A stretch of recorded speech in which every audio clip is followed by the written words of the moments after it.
Stadium as we bring you Hard Hats TV coverage. Day number 4 as the Laramie Rangers from Laramie, Wyoming take on the Harrisburg Maroon from Harrisburg, South Dakota, a suburb of Sioux Falls. Well, good morning, ladies and gentlemen. My name is Mike Fell, joined on the broadcast by my son, the voice of Hard Hats TV, Oliver Fell. We get ready to bring you a crossover game between the Harrisburg Maroon that was playing in the Fitzgerald Stadium team pool and finished in pool play with a record of 1-3, taking on the Laramie Rangers, who went 2-2 in the Pete Lean pool. And this game, although not for first, second, or third, is still going to count in the standings. Both of these teams are 10-win ball clubs this year. In the case of the Rangers, they're trying to get above the 500 mark with the win this afternoon. In the case of the Harrisburg Maroon, they're trying to win their 11th game of the year against 20 setbacks. Should be a good baseball game. We're happy to have you along. This is day 4, and this is game 2 of our 4 games we're bringing you on this Sunday. In case you're just joining us, maybe you just got back from Mass or came home from church, just to share with you that the Cheyenne Post 6 Sixers won their 5th consecutive Veterans Classic with an impressive 9-1 5-inning Mercy Roll victory. Mason Tafoya's 2-run triple, the biggest hit in that game, and Nolan Horton's catch in right center field, the turning point as the Sixers under Coach Ty Lang impressively went 5-0 and claimed the championship and are now on the bus ride back to Cheyenne. Our first pitch is driven to right field for a base hit by Diego Herrera. We'll get to the starting lineups momentarily. Starting pitcher for the Harrisburg Maroon is Wilson Munsky. The Rangers starting lineup reads as follows: Diego Herrera, Ben Malone, Jace Moniz, Sam Hoyt, Cade Schreiner, T.R. Richardson, Carson Moniz, Will Harris, and not sure if it's Braden or Braren Grover. And we'll get to the position assignments as we work along. We're not finished with starting lineups yet. There's a pitch to Ben Malone. That's a strike. Ben Malone wearing the number 67. That's a unique number to wear. Maybe there's probably a good story behind it. There is a pickoff attempt.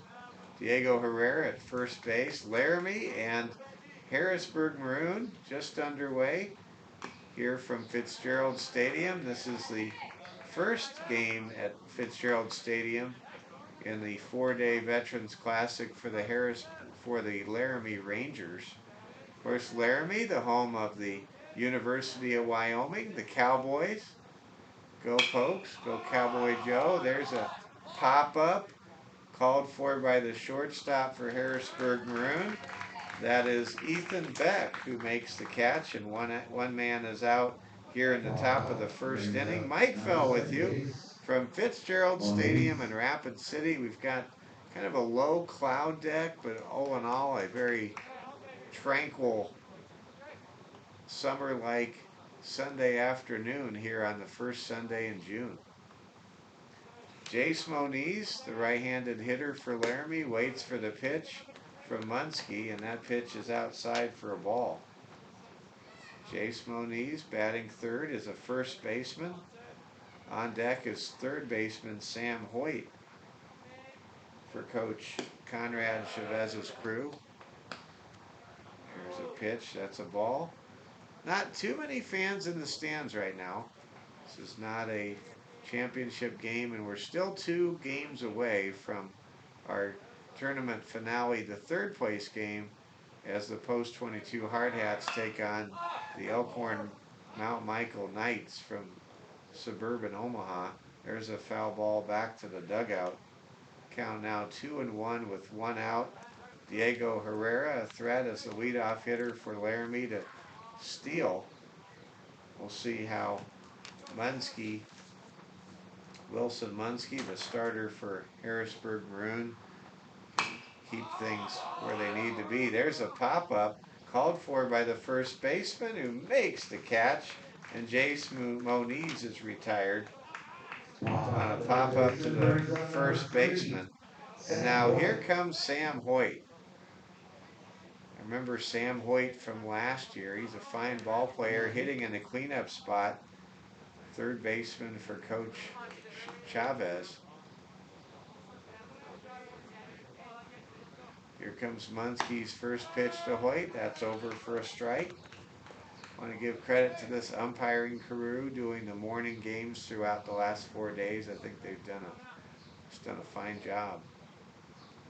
I've been behind the mic most of the morning games. There's a base hit into right field from Sam Hoyt. That'll set up. Oh! Here comes a throw to third. It could be close. And Hoyt takes an extra bag on the throw to third. So Sam Hoyt coming through with the second hit of the top of the first inning, able to get into scoring position as the throw to Herrera at first looked like it had a chance to get the runner at third, but there really wasn't a lot on that throw. And Diego Herrera, who runs well, able to slide into third. So there are 2 men in scoring position with 2 out. Key moment early in this contest, and here comes Cade Schreiner, right-handed hitter, and Schreiner fouls the ball down the line, and it will land before the right fielder for the Harrisburg Maroon. Tate Muntz can make the grab.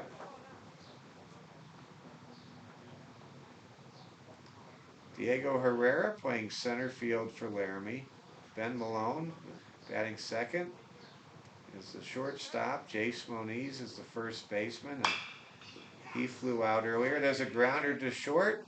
Throw to first is in time, and Wilson Munski able to get out of trouble and put up a 0 on the board in the top half of the first inning. There were no runs on 2 hits. There were no errors, and there were 2 men left in scoring position, 2 men left on base. Through half an inning of play here in Rapid City, our score, Laramie, well, they gave Laramie a run. Did I miss something? No. No, it's gone. Okay, I was going to say, how did they get a ghost run? We've heard of ghost runners. I'm not into ghost runs. So there were no runs, 2 hits, no errors. And coming up next will be the Harrisburg Maroon. They'll send Jason Hansen, Matt Zachariason, who had that exciting inside the park home run yesterday, and Tyler Frederick to the plate. Oliver, I'll turn it over to you here. All right, so a recap of the games thus far for these 2 teams. Both of them getting relatively hard schedules, at least within the pool play section. Laramie finishing 5th in the Pete Lean pool at 2-2. The Maroon finished 8th in the Fitzgerald pool. But so as we look at this, the Laramie so far, their first game they lost 13-2, mercy rule against Sheridan in 7 innings. Then they then they beat the 320 Stars, the hosts of the Pete Lean pool, 10-3. Lost to the Outlaw Baseball Club 3-6. Both of these teams played the Outlaw Baseball Club yesterday in their doubleheader, and then beat the Platte Valley Company's Gehring team 10-6. Maroon lost 4-10 to the host Post 22 Hard Hats, who went undefeated. Went 10-1 over Sturgis. Lost 3-7 over the ETC Knights in the game we broadcast here, and then lost 5-13 to the Outlaw Baseball Club. Thank you for that tournament summary, and here we go now. We go into the bottom of the first inning. Pitch from Chavez to Jason Hansen is over for strike 1. Let's go to the starting lineups for the Harrisburg Maroon, 10-20 on the year. Jason Hansen leading off, the center fielder. Batting second, there's a swing and a miss, is Max Zachariason. Hitting third, the designated hitter Tyler Frederick. Batting fourth, right fielder Tatum Muntz batting fifth. It's second baseman Nick Riley hitting sixth. The catcher, Griffin Slopko, and there's strike three, and Hanson goes down on strikes with a swing and a miss. Batting seventh is left fielder Lawrence Hillman, hitting eighth for the Harrisburg Maroon. For coach Lincoln Carlson is third baseman Joel Snyder, and rounding out the order, shortstop Ethan Beck, Max Zachariason the hitter. What a thrilling inside the park home run. Oliver, you called it. That was just a great play. Yeah, a really hard hit ball into right, slipped through the legs of the defender for the Outlaw Baseball Club, and it was able to run the entire bases. Not even a very close play at the plate. Quickly moving ahead is the hitter, Max Zachariason, facing starter Brandon Chavez. We're not sure if he's the son of Conrad Chavez, the head coach for Laramie, or not. There's a base hit up the middle. Zachariason continuing his hot hitting ways, able to reach first base. And when Max gets himself up to the Harrisburg Gold, look out. He's going to be a great addition to the senior club and that outstanding Harrisburg program. Congratulations to the Harrisburg Tigers, the Harrisburg Gold team, for finishing as our runner-up here in this tournament and the champion of the Pete Lean Memorial Field team pool this year in the fifth edition of the Veterans Classic. There's a pitch over the belt area for strike one to Tyler Frederick. Frederick waits for the 0-1 pitch from Chavez, and that's a swing and a miss. And I will dare say it, I think that starting pitcher Brandon Chavez has some really good movement on these pitches. Yeah, I've been impressed by what I've seen. Here comes the 0-2 pitch from Brandon Chavez for Laramie, and they pick off the runner. Throw to first, now throw to second. That's a bad throw to second. The runner chooses not to risk advancement to third, and it's collected in the shallow part of the outfield. So that'll, I believe, go down as a E3, an E3 on the first baseman on the errant throw to second. So Zachariason in scoring position. No score yet. We're in the bottom of the first inning. Mike Fell, Oliver Fell with you. Game two of our quadruple header today here on Championship Sunday at the 5th Annual Veterans Classic. Again, big shout out to Cheyenne Post 6. The Sixers earlier this morning won 9-1 in 5 innings to win their 5th consecutive Veterans Classic. In the 5th annual, they're the only one to ever win it. That's right. This has really become a tournament that has been dominated by Cheyenne Post 6. The Hard Hats went undefeated this year, but that secondary tiebreaker, Cheyenne just allowed literally 1 run. 2 runs overall after the title game. Here comes the 2-2 pitch to Tyler Frederick. And that's a swing and a miss, strike 3. So a pair of Ks for Brandon Chavez here in the early going. Now here comes Tatum Muntz. Tatum Muntz, right-handed batter, facing the Laramie Rangers ace, Brandon Chavez. Chavez checks the runner at second, throws home, and boy, I'd love to get the radar gun on Chavez. That last pitch, it's about as hard a pitch we've seen, hard, high-velocity pitch we've seen these last 4 days. That first pitch was just off the plate for a ball. Comes the second pitch. That's over for a strike. Laramie, Wyoming, great community. I love the Avalanche, the Altitude Sports Grill. I highly recommend the Southwestern egg rolls there. You're a Southwestern egg roll guy. I am. And so if I'm recommending them, you should take that recommendation. You'll be glad you did. The thing with the most ingredients you enjoy, I think. I don't know. I'm a pretty plain eater. Yeah. Here comes a 1-2 pitch, and that's inside for a ball. But yeah, Laramie, a great community. Of course, the home of War Memorial Stadium and the Double A, and what can you say? It's a great sports town, a great college town, and they even have bagels, bagel shop there. There's a swing and a miss, strike three, and striking out the side is Laramie Ace Brandon Chavez. I think he gets some attaboy there from his father. I think it's his, most likely it is his father, perhaps his uncle, Conrad Chavez. So there were no runs in the bottom of the first inning. There was one hit. There was one error, and there was one man left on base. We've played a scoreless inning here in Rapid City. Coming to you live from Fitzgerald Stadium is the Harrisburg Maroon nothing and the Laramie Rangers nothing. Coming up in the top of the second inning for the Laramie Rangers will be Cade Schreiner. Check that. Schreiner was the last out of the inning. T.R. Richardson, Carson Moniz, and Will Harris. Let's go through that starting lineup. I rushed through it due to our coming on the air so close to first pitch. Diego Herrera is the center fielder. He's leading off for Laramie. Ben Malone bats second. He's the shortstop. Jace Moniz is the first baseman. He's batting third. Sam Hoyt is the cleanup hitter. He already has a base hit. He's the third baseman. Cade Schreiner, the left fielder, hitting fifth. Batting sixth, second baseman T.R. Richardson. Batting seventh, the designated hitter Carson Moniz.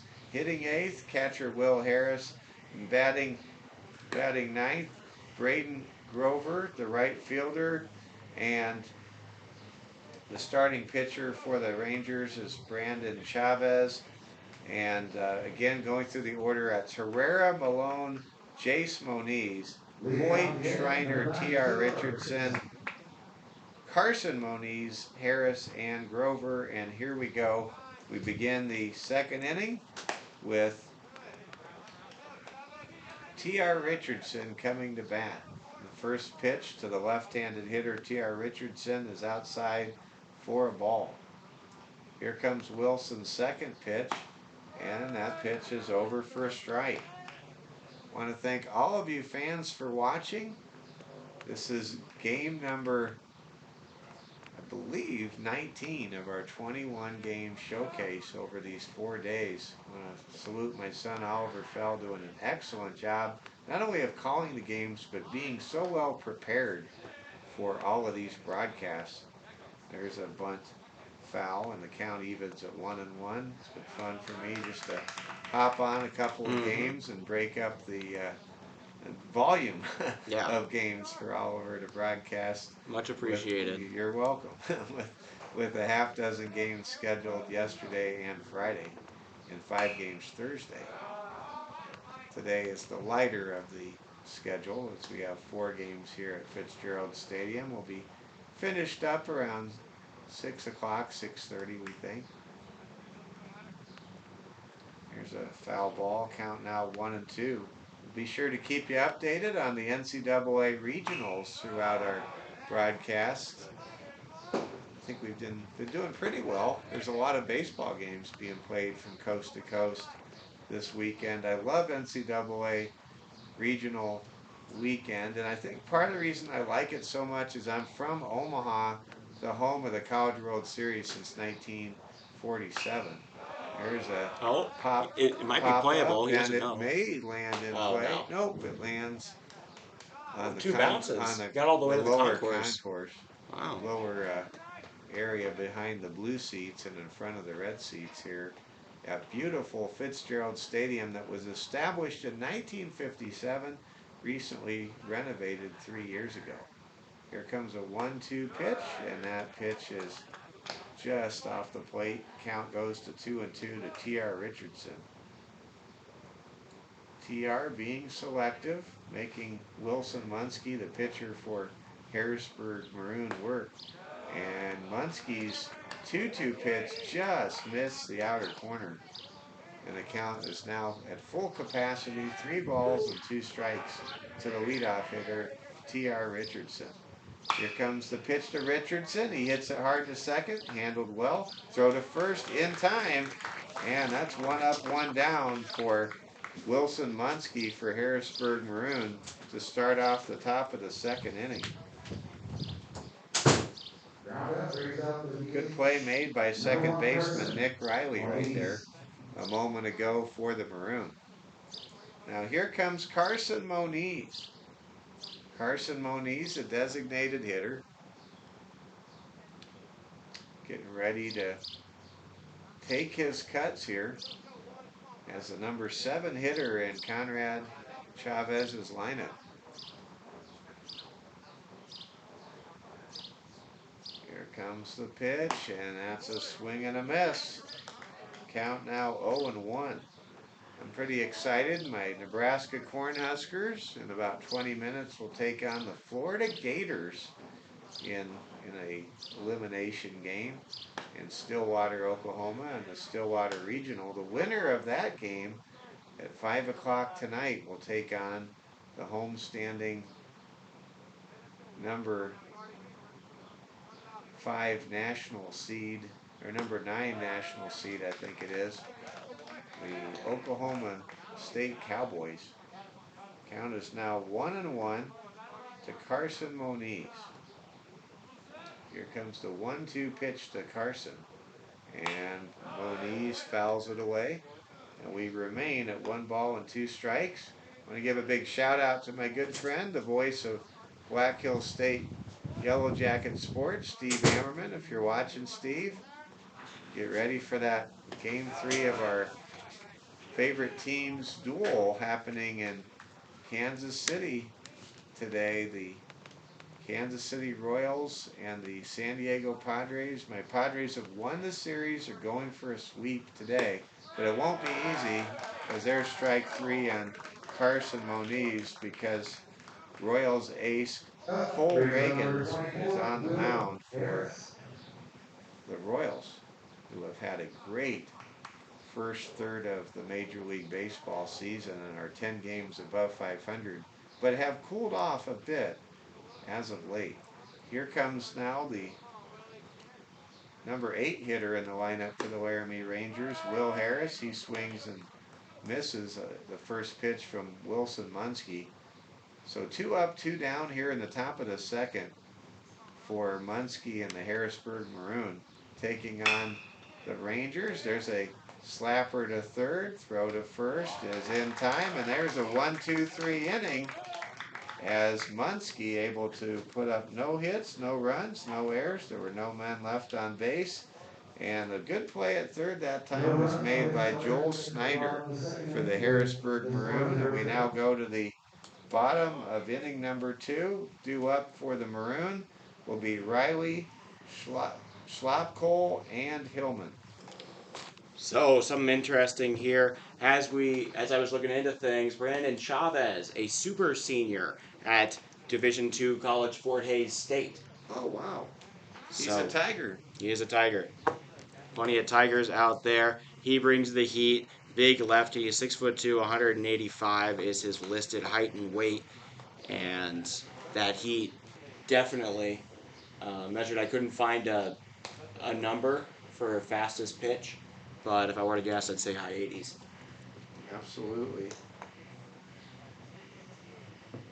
Thank you for sharing that. By the way, Fort Hays State University in Hays, Kansas, that's where the company I work for used to be headquartered, or still is headquartered, Eagle Communications in Hays. Just it's a great town, Hays, Kansas. And Fort Hays, the westernmost team in the venerable 100-year-old MIAA Division II conference that features Nebraska Kearney, the Lopers, by the way. They are members of the same conference with Fort Hays State, and perennial all sports power Northwest Missouri State. They are regular contenders with their arch rivals from the state of Missouri, and especially the Pittsburgh State Gorillas. in southwest Kansas. Get this, Chavez, two-time first-team All-State, 2023-2021, and second team for 2 more years. He's been on the All-State team every single season. He's going for his 5th. All right, here we go. We begin now the bottom of the second inning. Nick Riley sees a pitch go over for strike one, so it's pretty special right now to be watching college pitcher Brandon Chavez work. And there's a swing and a miss by Nick Riley. We have a scoreless ball game. The dynamics seem to be presenting themselves for a bit of a pitcher's duel here in game 2 of our 4-game slate here at Fitzgerald Stadium on a sunny and beautiful Did he go? I think Sunday so. afternoon. There's a swing Tag and a him. miss, and that's a tag, and that's out. So Oliver asking the right question. And by the way, that's now 4 strikeouts for Brandon Chavez, the Fort Hays State University Tiger hurler. And left-handed pitcher Brandon Chavez, as Oliver Fell mentioned a few moments ago, 2-time All-Stater from the great Cowboy State of Wyoming. He's able to draw a foul ball from Griffin Schlapkohl. Well, the Maroon, they had to fight their way through and battle against 4 really good teams in the Fitzgerald Stadium team pool here at the Veterans Classic. But you know what? I don't know if they ever faced a pitcher as good as Brandon Chavez yet. And Chavez trying to give the Laramie Rangers not only a 3-2 mark here in this tournament, but with a win, the Laramie Rangers would have a happy bus trip home back to Albany County, Wyoming, with an 11-10 record above the 500 mark. There's a foul ball out of play by Griffin Schlapkohl. Count now 0-2. Always feels good to be a winning team and have a winning trip to a tournament. And that's what the Rangers are trying to achieve here in the scoreless tie against Harrisburg. And there's strike 3, and that's 5 Ks to start this game for Brandon Chavez. Wow. So the Harrisburg Maroon, they were able to get a single from their great number 2 hitter Max Zachariason in the first, but all 5 outs that have been recorded have been of the strikeout variety, with Brandon Chavez just putting on a clinic here in the early going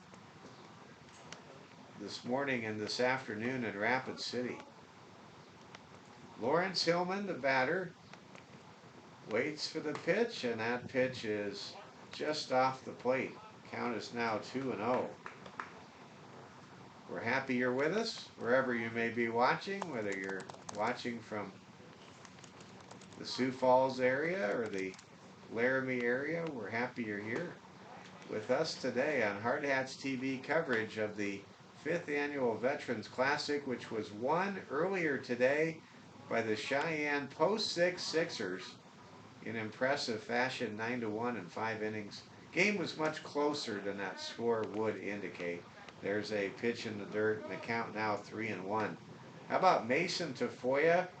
Go ahead triple, making it a 3-1 ball game. And what can you say? What an incredible catch by Nolan Horton out in right center field to keep the game 1-1 and really shift momentum to the Sixers.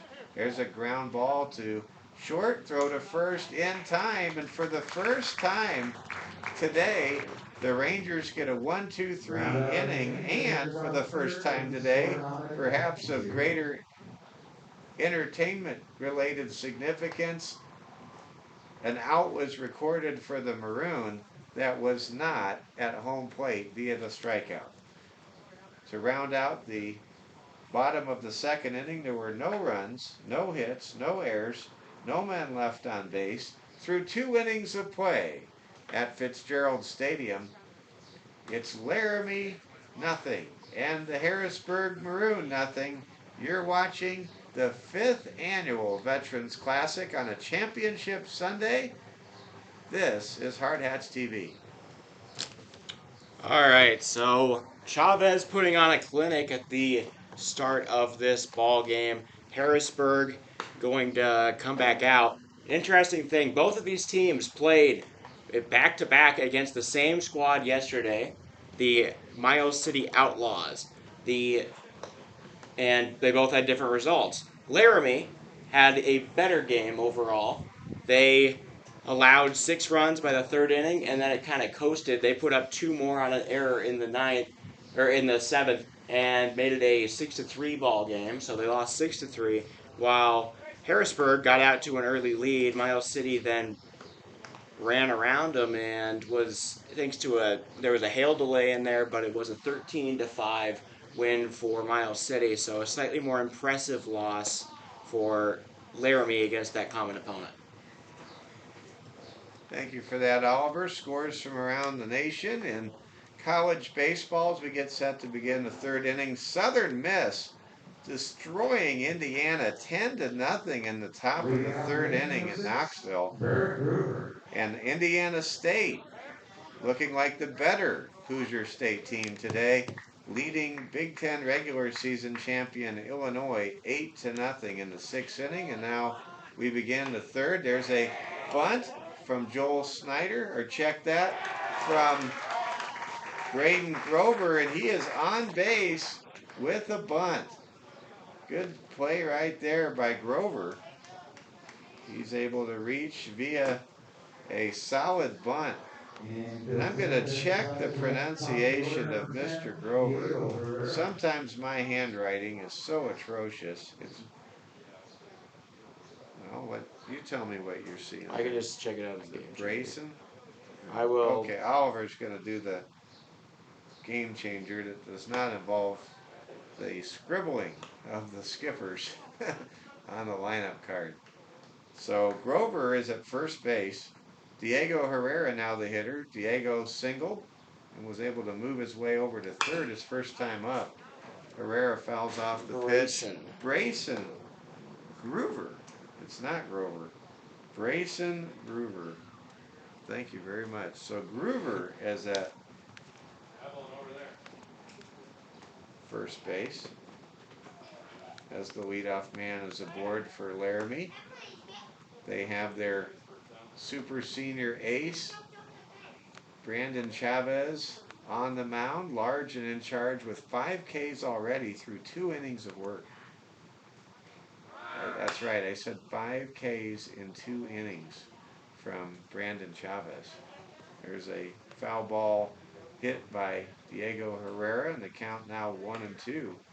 Ben Malone is on deck. In the hole is Jace Moniz for the Laramie Rangers. I'm going to give a shout out to a great sportscaster, David Settle from Laramie, Wyoming. David's always just given me a hand over the years when I've called games around Wyoming and gone to state a few times.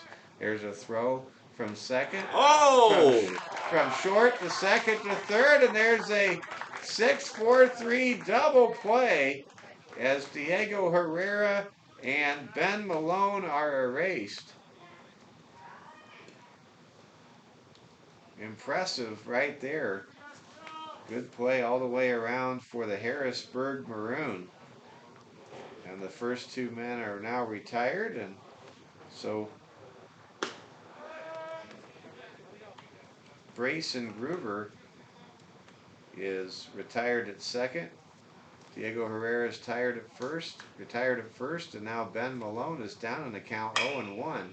Malone rips it to left, and it's caught for the third out in the inning. That time the left fielder for the Maroon, that was Lawrence Hillman. He stumbled just for a moment, but he regathered himself, made the catch, and that will retire the side. In the top of the third inning, the Rangers come up empty despite putting their leadoff hitter Brayson Groover on base.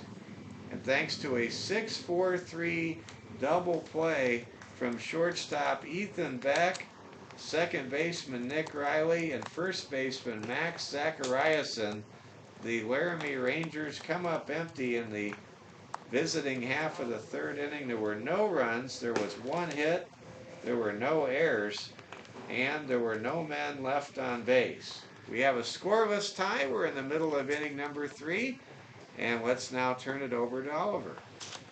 All right, so it is, an interesting game. Laramie winning the offensive battle here at the moment, but not by much, not able to capitalize on any of their runners. This is shaping up to be a very competitive game. The Harrisburg Maroon have put up plenty of runs against some difficult teams in this tournament. They have put up 3 or more in every single one of their games, including against the Post 22 Hard Hats and the ETT Spartans, who combined for 7-1 in pool play. They are still a very good offensive team that's seemingly waiting to erupt. And Brandon Chavez is on the mound, and folks, even though we don't have our largest crowd that we've had at different points over the last 4 days here, this is watching Brandon Chavez is worth the price of admission. It really is. Here comes a pitch from Chavez. Ball hit hard to second, handled cleanly, throw to first in time to retire the leadoff hitter here in the bottom of the third as Joel Snyder rounds out 4-3 if you're scoring with us this morning or this afternoon. It's actually 11:55 Rapid City time, 11:55 Laramie time, but it's 12:55 in Harrisburg. They're an hour ahead of us. Minnesota Twins leading the Houston Astros 1-0 for all of you Harrisburg Maroon fans who are also Twins fans. Here comes the first pitch now to number 9 hitter Ethan Beck. That count goes to 1-0.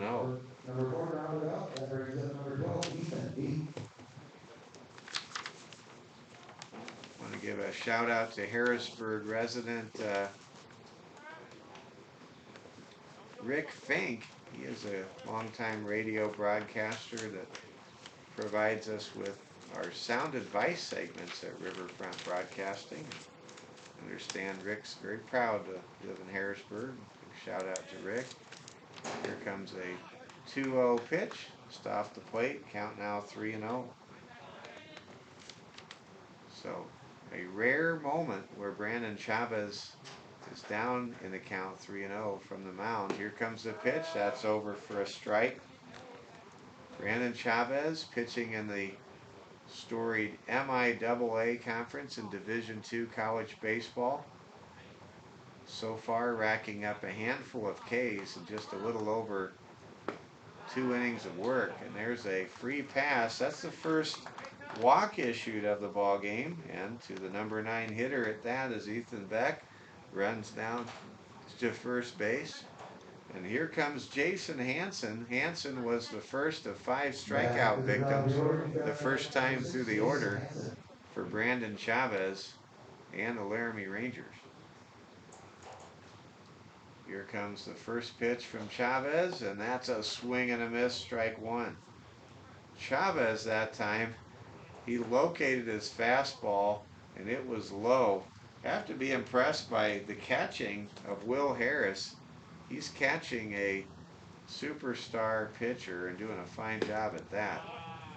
You never know where some of these pitches are going to go, because as that pitch is off the plate, Chavez has good command, but his pitches do so much. There's a lot of movement on what Brandon Chavez is throwing. Here comes the 1-1 pitch from Chavez to home plate. Swing and a miss, strike 2. Most of the strikes that Chavez has recorded against the Maroon lineup so far in this ball game have been of the swinging variety. Maroon is trying to get their hacks in, but not always to any avail. There's a chopper, could be 2, and the ball hits him. He's out, right? I believe that's going to be an out on the base runner. He is out. So the lead runner, Ethan Beck, retired on a chopper that hits the runner. You can watch 100 games and not see that happen once, but it happened there. It happened earlier this week. Oh, it did? No, not in this tournament. In the MLB, Anthony Rizzo got hit by a pitch that could have been a double play. People argued whether or not it was intentional that he ran into said pitch in order to break up a double play. Interesting. Jason Hansen does reach first on that technically, I think it's called a fielder's choice or an interference play. And when you score that, when the ball hits the runner, I think they give the out unassisted to the player who was closest to make the play. So we're going to call that a U4 in the book, a very rare U4. By the way, there was once an unassisted triple play from a second baseman for the Philadelphia Phillies in the 90s named Mickey Morandini. There's a flare to center. That's a base hit on a hit and run play. Hansen slides into third, and there's a base hit from Max Zachariasen, the only man to come through with any hits off of Laramie ace Brandon Chavez. He's now 2 for 2 with a pair of singles. And here comes Tyler Frederick. So only one player for the Harrisburg Maroon have been able to pull the proverbial sword from the stone, and that's Max Zachariasen, who's had a marvelous tournament, including that electrifying inside the park home run. And then Chavez drills Tyler Frederick in the back of the lower torso. And now the bases are loaded, and here comes Tatum Muntz. There are 2 outs. The bases are filled with Tigers for the Harrisburg Maroon. And here comes a big showdown here in the bottom of the 3rd inning at the Rapid City Baseball Corral. We've got Tatum Muntz, right-handed batter, hitting with the bases loaded against Brandon Chavez, who has already retired multiple Maroons by a strikeout. And there's a wild pitch or a pass ball, can't tell which, that allows Jason Hansen to score the first run of the game. I think that time perhaps Harris should have handled that pitch, but again, there's so much movement on these pitches from Brandon Chavez that it's hard to play catcher. Here comes an 0-1 pitch, and Chavez this time handles it, smothers the ball in the dirt. So that'll be technically, I'm going to call it a pass ball. It's not an error on the scoreboard. It's not an error. No, it's definitely not an error. Ball is fouled out of play, and quickly, Tatum Muntz is down in the count 1-2, but that wild pitch allowed Jason Hansen to score, and the Harrisburg Maroon are on top 1-0 here in the bottom of the 3rd. Mike Fell, along with Oliver Fell, happy to be with you. My final broadcast here of the 5th Annual Veterans Classic, and there's a pitch that's in the dirt. Runners scurry back to 2nd and 3rd. Zachariasen is at 3rd base for Harrisburg. Fredericks at 2nd. 2 great ball players with 2 long last names. It's not a problem for Oliver and I. Our last names are past participle verbs that only have 4 letters to them. There's an inside pitch handled by the catcher. Mike Fell, Oliver Fell with you. Count now full to Tatum Muntz. There is a base open at first. So, not that Brandon Chavez would groove a pitch, but he doesn't have to force things. Here comes the 3-2 pitch, and that's over for strike 3. What a pitch from Brandon Chavez. 6 strikeouts in 3 innings of work here at Fitzgerald Stadium for the Laramie Rangers. But the Harrisburg Maroon do score a run in the bottom of the 3rd to make it a 1-0 ball game as Jason Hansen scores, and in an unusual, unconventional inning where there was a hit runner on a ground ball on the right side of the infield, there was 1 run scored on 1 hit. There were no errors, and there were 2 men left on base. It's the Harrisburg Maroon 1, the Laramie Rangers nothing. You're watching Hard Hats TV coverage of the 5th Annual Veterans Classic. All right, we'll give you a quick score update on several of those NCAA regionals. which are having their elimination games right now. Then the losers bracket champion going to play up against the winners bracket champion. They have to play later today, so they will play 2 games in the day. If they can win both, they will force another game tomorrow. Otherwise, they will have a regional champion. So, VCU down to Eastern Carolina 7-2 in the top of the 5th. James Madison holding on to a 1-0 lead through 6 against South Carolina. The St. John's Red Storm down 6-4, close game in the bottom of the 5th. To Mississippi State. LSU and Wofford all tied up in the middle of the 6th, 6-6. Close game last time. Chance for Wofford to make the revenge. Georgia Tech over UNC Wilmington, 3-1 in the end of the 5th inning. High Point still holding with Coastal Carolina 3-2 in the bottom of the 6th. They've been a surprise. Stetson and UCF tied 2-2 in the bottom of the 7th, and then Indiana State routing Illinois at the moment. We're back to action. Thank you for that update. And boy, those Sycamores, they are great in basketball and they're great in baseball this year. Don't know what you could say about their football team, but they're in the toughest conference in FCS football without a doubt. The Gateway Conference with 2-time national champion SDSU. There's a base hit. That's going to hit the hole between center field and right field and go all the way to the wall. This is going to be a leadoff triple for Jace Moniz for Laramie. Moniz hit the ball hard and then it skipped on the turf surface in a very wide open gap between center fielder and left fielder for the Harrisburg Maroon, and that is a sliding, could have been a stand-up triple if Jace Moniz didn't elect to slide on the super slide surface, but there you go. So now here comes Sam Hoyt batting with nobody out and a man at third. There's a chopper. It goes to the glove of the third baseman, and we are tied at 1. Sam Hoyt reaches on an error on the third baseman for the Harrisburg Maroon. That's Joel Snyder committing his error at third, and that time the ball just went through the wickets of Snyder. That's the first error committed by a player on either team. And now we have our 1-1 game and a man at first with nobody out in the person of Sam Hoyt. So Hoyt does not get an RBI because that was an error. He is at first, and Jace Moniz crosses home plate. And boy, did Moniz serve the perfect role out of Central Casting as the catalyst for a comeback rally as he led off the inning with a 3-bagger and was able to score on that slapper to third base. Initially, Moniz was headed back to the bag.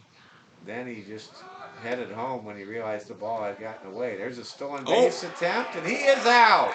What a throw by the catcher, Griffin Schlopkohl, who is also a good pitcher on the Maroon pitching staff.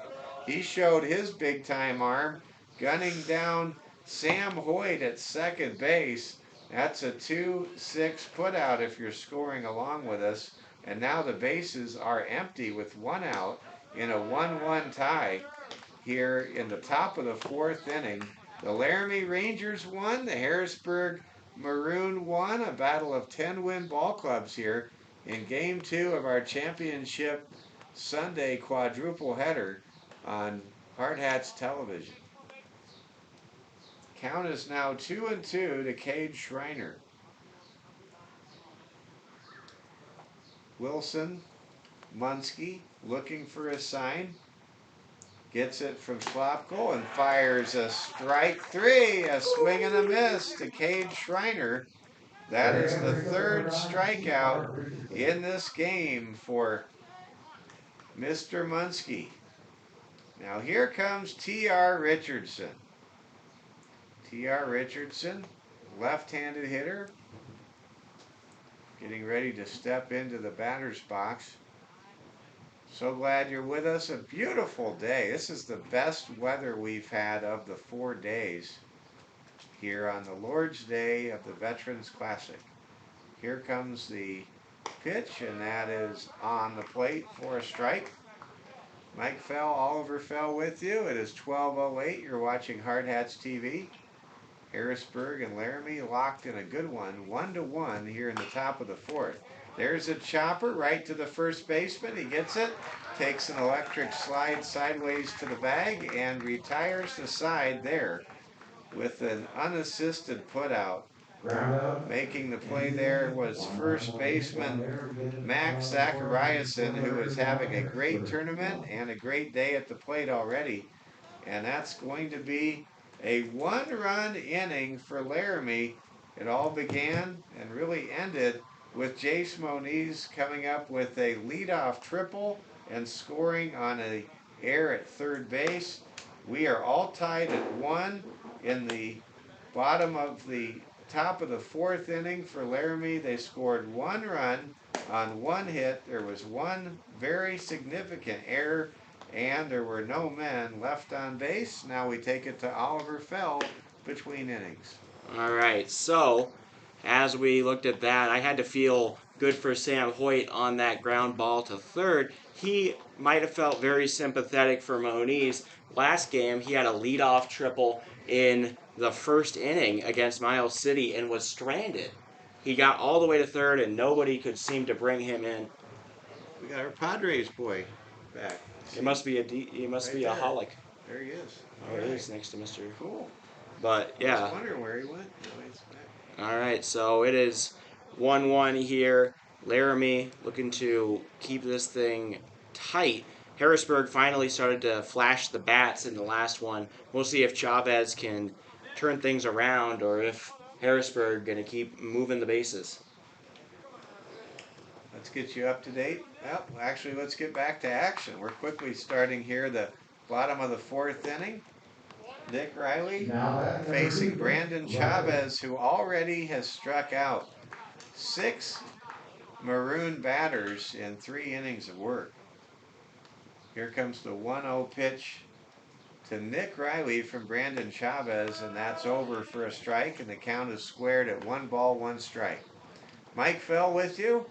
It's my last broadcast of the Veterans Classic, and we'll probably get to do, I'm sure I'll get to do a couple Firecracker tournament games in a few weeks. I really enjoyed being with Kelvin Torvey in the Post 22 Hard Hats the first 10 games of the year before Oliver Fell arrived from Phoenix. Here comes the 1-2 pitch. That ball is grounded towards the third base coach's box. Nick Riley was a strikeout victim his first time at bat back in the second inning. Now he's hitting in the fourth, and he's behind in the count 1-2. Here comes a pitch from Chavez. That ball is off the plate and goes directly to the screen. Again, Nick Harris, the catcher for the Laramie Rangers, he really has his work cut out for him. Handling all the amazing stuff from a collegiate pitcher of Chavez's caliber. Chavez has the ball grounded to second. Throw to first is in time. And that's 1 up, 1 down to start the bottom of the fourth inning. So Chavez averaging a pair of Ks in the first 3 innings. We'll see if he can strike out the next 2 hitters, Griffin Schlopko and Lawrence Hillman, and keep that 2 strikeout per inning clip going. He struck out the side, by the way, back in the bottom of the first. Here comes a pitch from Brandon Chavez, and that's outside. The person who has solved the great Brandon Chavez is Max Zachariason, who is 2 for 2 in this game today. Here comes a pitch. That's a swing and a miss, strike 2 to Schlopko, or rather strike 1. The count 1-1. These umpires have done a great job at the Veterans Classic. Every crew's just been very good. There's a strike. Count goes to 1-2. My friend Dean Gurr, part of the umpiring assignments here this week. Here comes the 1-2 pitch, and that ball chopped back to the padding behind home plate. Post 22 Hard Hats, they're going to try to be a perfect 5-0 in third place in this tournament later today at 4:30. They will host the Elkhorn ETC, the Elkhorn Training Center Knights.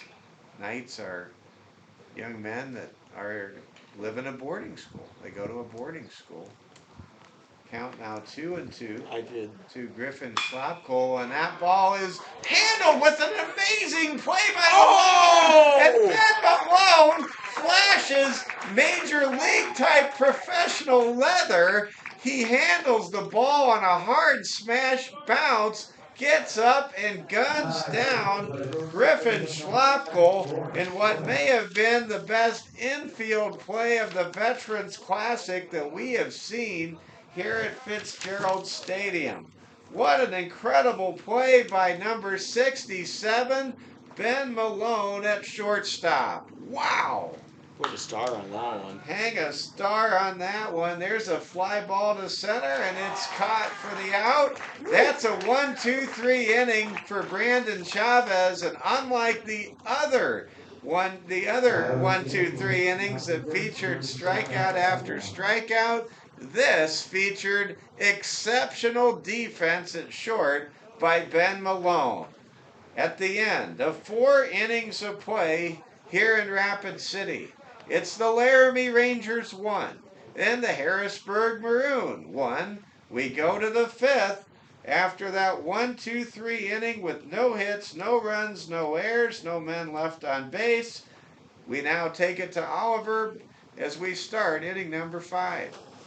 Wow, what a play there from Ben Malone. I have to agree. I think that is the most exceptional play that I have seen in this tournament. Off a hop, stretching out, catches it in the glove, and then gets up very quickly, pulls it out of his glove, throw to first in time for the Bryant and Stratton College commit, and second team All Wyoming selection. If he keeps playing like that, he'll be first team All Wyoming this season, that's for certain. And yeah, so excited for... Yeah, I mean, that is a momentum shifter for sure. Laramie was already starting to move things, but Harrisburg was getting hits. They were moving guys on the bases in the bottom of the 3rd. Then the 4th, things completely shut down by the defense, despite Chavez no longer getting that many Ks. And that was just an interesting thing, worked out. And Laramie now carrying the momentum into the back half of this game. Thank you for that information there, Oliver. I love the depth of the research to know where these players are committing to, know where they're going next, and you just get a sense of scale as to how much talent has been assembled over the course of the last few days here in Rapid City at this outstanding tournament that drew 23 teams and 17 teams. 17 teams, and we just tip our hat to our friends with Post 22 and with Post 320 that have jointly saluted our veterans and our first responders and just put on a great Veterans Classic yet again this year. Carson Moniz will lead things off as the Rangers bring the bottom of the order to the plate here in the 5th inning. Happy to have you along with us wherever you're watching, whether you're watching from the Rushmore State or the Cowboy State. We're happy you're with us. Count is 1-1. In case you're wondering, Laramie, Wyoming, home of the legendary sportscaster Kurt Gowdy, and he is one of the all-time legends. There's a base hit to center field to lead things off for Carson Moniz. There's a Kurt Gowdy State Park. I don't know if there's another American sportscaster who's ever had a state park named after him, Oliver. I don't know. Is it a ballpark? No, it's a state park, an actual state park. Like a nature park? Yeah, like a nature park. Yeah. Yeah, that would. I don't think so. Kurt Gowdy owned the radio stations in Laramie for a long time. He was NBC's #1 sportscaster back in the beginning of the Super Bowl days. There's a base hit to left field by Will Harris. And just barely getting into second is Carson Moniz. So there are 2 on and nobody out. And suddenly Wilson Munsky, the starter for the Harrisburg Maroon, maybe running out of some steam. Laramie Rangers now out hitting the Maroons 6-2 in this 1-1 ball game here in the top of the 5th inning. Rangers really putting up a threat, and when you can get that kind of production from the 7 and 8 spots in your lineup, if you're manager Conrad Chavez, you'll take it. Here comes Brayson Groover. Brayson has singled his first time up. Here comes a swing and a miss for Brayson. That was really high in the zone. That was almost one of those former Chicago Cub Hector Villanueva swings on the upper crest of the strike zone. Groover now waits for an 0-1 pitch from Wilson Munski. 2 on, nobody out for the Laramie Rangers. And that ball is struck by Groover deep to center, and it's caught, and the runners must go back to their original bases. What a great catch on the run, and listen to the applause from all of the maroon and gold faithful sitting in the shade underneath the canopy on the home side of this outstanding ballpark. Now Diego Herrera comes to bat. Diego, 1 for 2. He grounded into a double play his last time up. 2 men on. The double play is in effect. I'm sure Diego doesn't even want to think about the last double play. He's trying to come through with a go-ahead hit here with a runner in scoring position and a man at first. Diego Guerrera pops it up. Called for by the shortstop, and that's out number 2. Good play there by Ethan Beck at short. And now here comes Ben Malone. Ben, who absolutely thrilled the audience assembled here at Fitzgerald Stadium with that tremendous stab and throw to first last inning.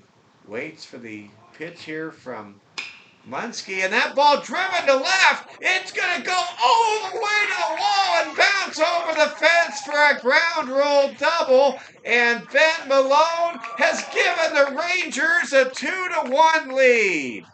That was a high hop over the shield sign in left field, and that actually was a break for the Harrisburg Maroon, because that likely would have scored Will Harris from first, almost certainly would have, but the ground rule double parks Harris at third base.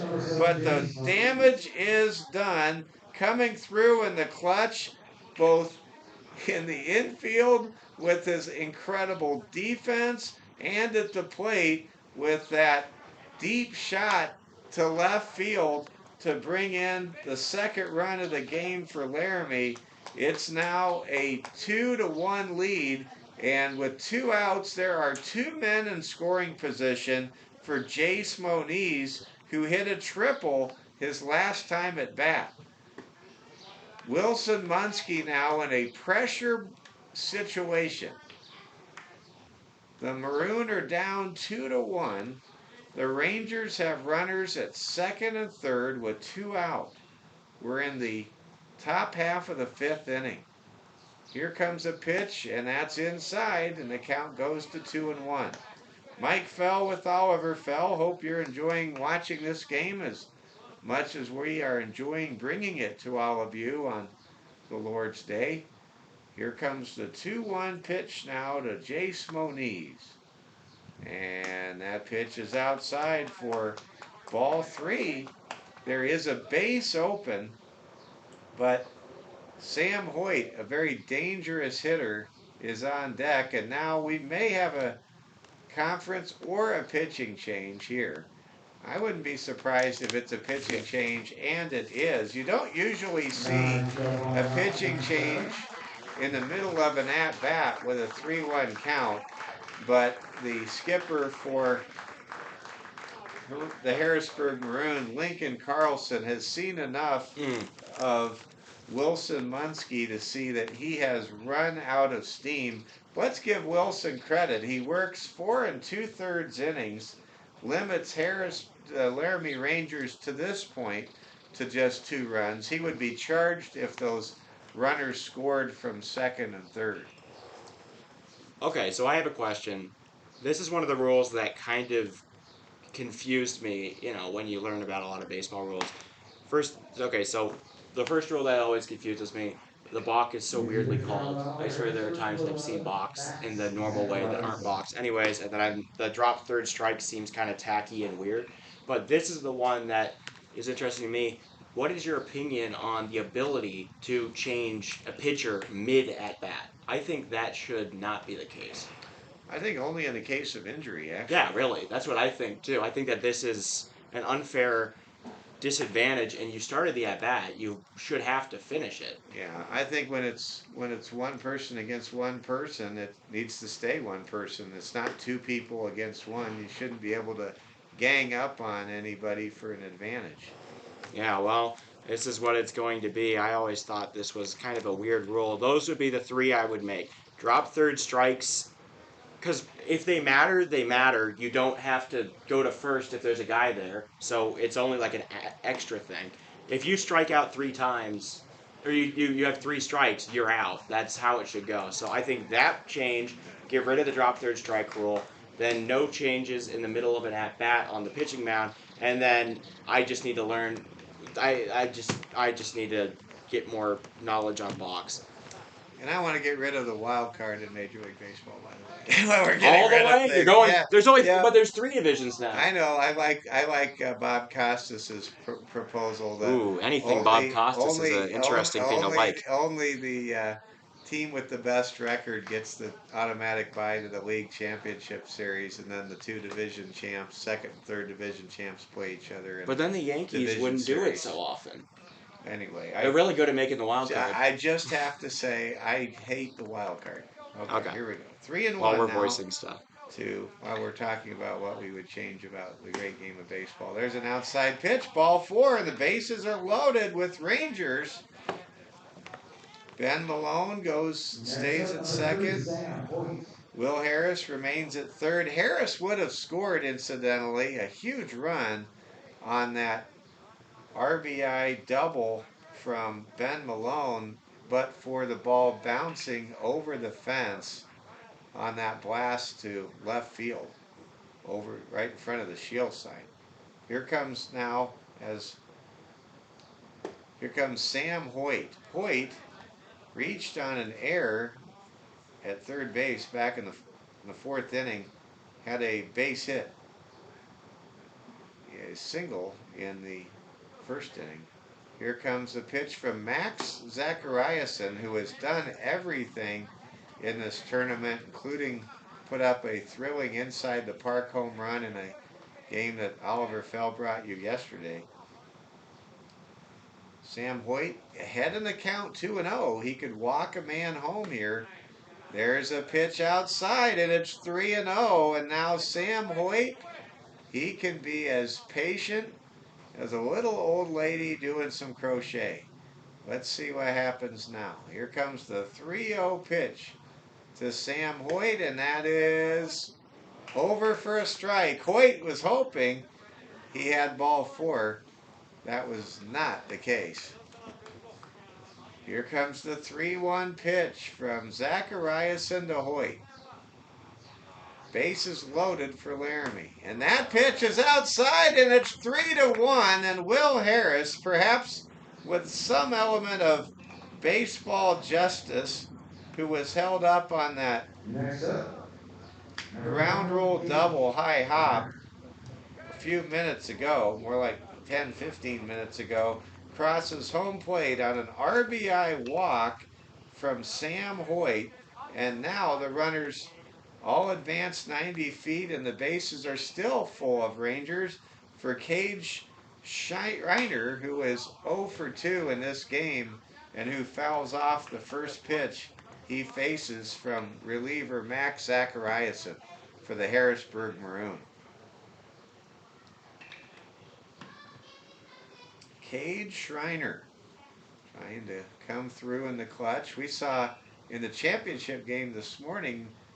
And there's Schreiner. He hits it hard to right, but right at the right fielder, and that will leave him loaded. But the Laramie Rangers send 8 men to the plate and score 2 go-ahead runs to make it 3-1 through 4.5 innings of play. To recap the top of the 5th inning, there were 2 runs on a total of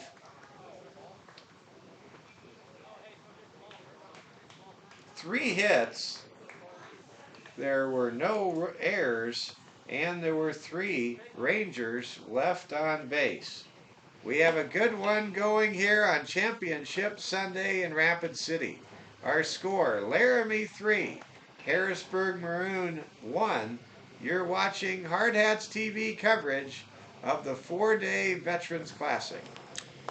Yeah, I'm going to bring some interesting updates from the college baseball world. Unfortunately, that game that Liam is watching with Stetson and UCF has been delayed. I believe some sort of weather concern, if I were to guess.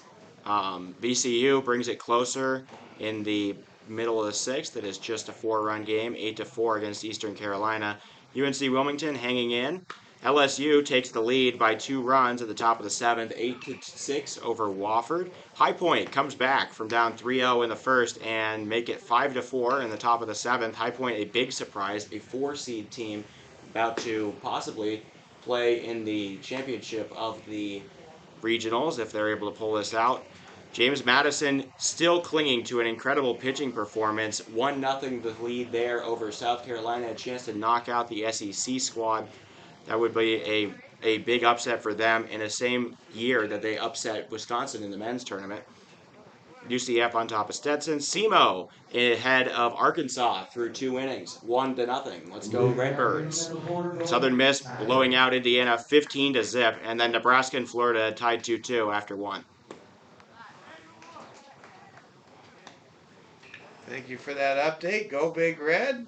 Huskers taking on the Gators. Both teams fighting for their postseason survival this afternoon in Stillwater, Oklahoma.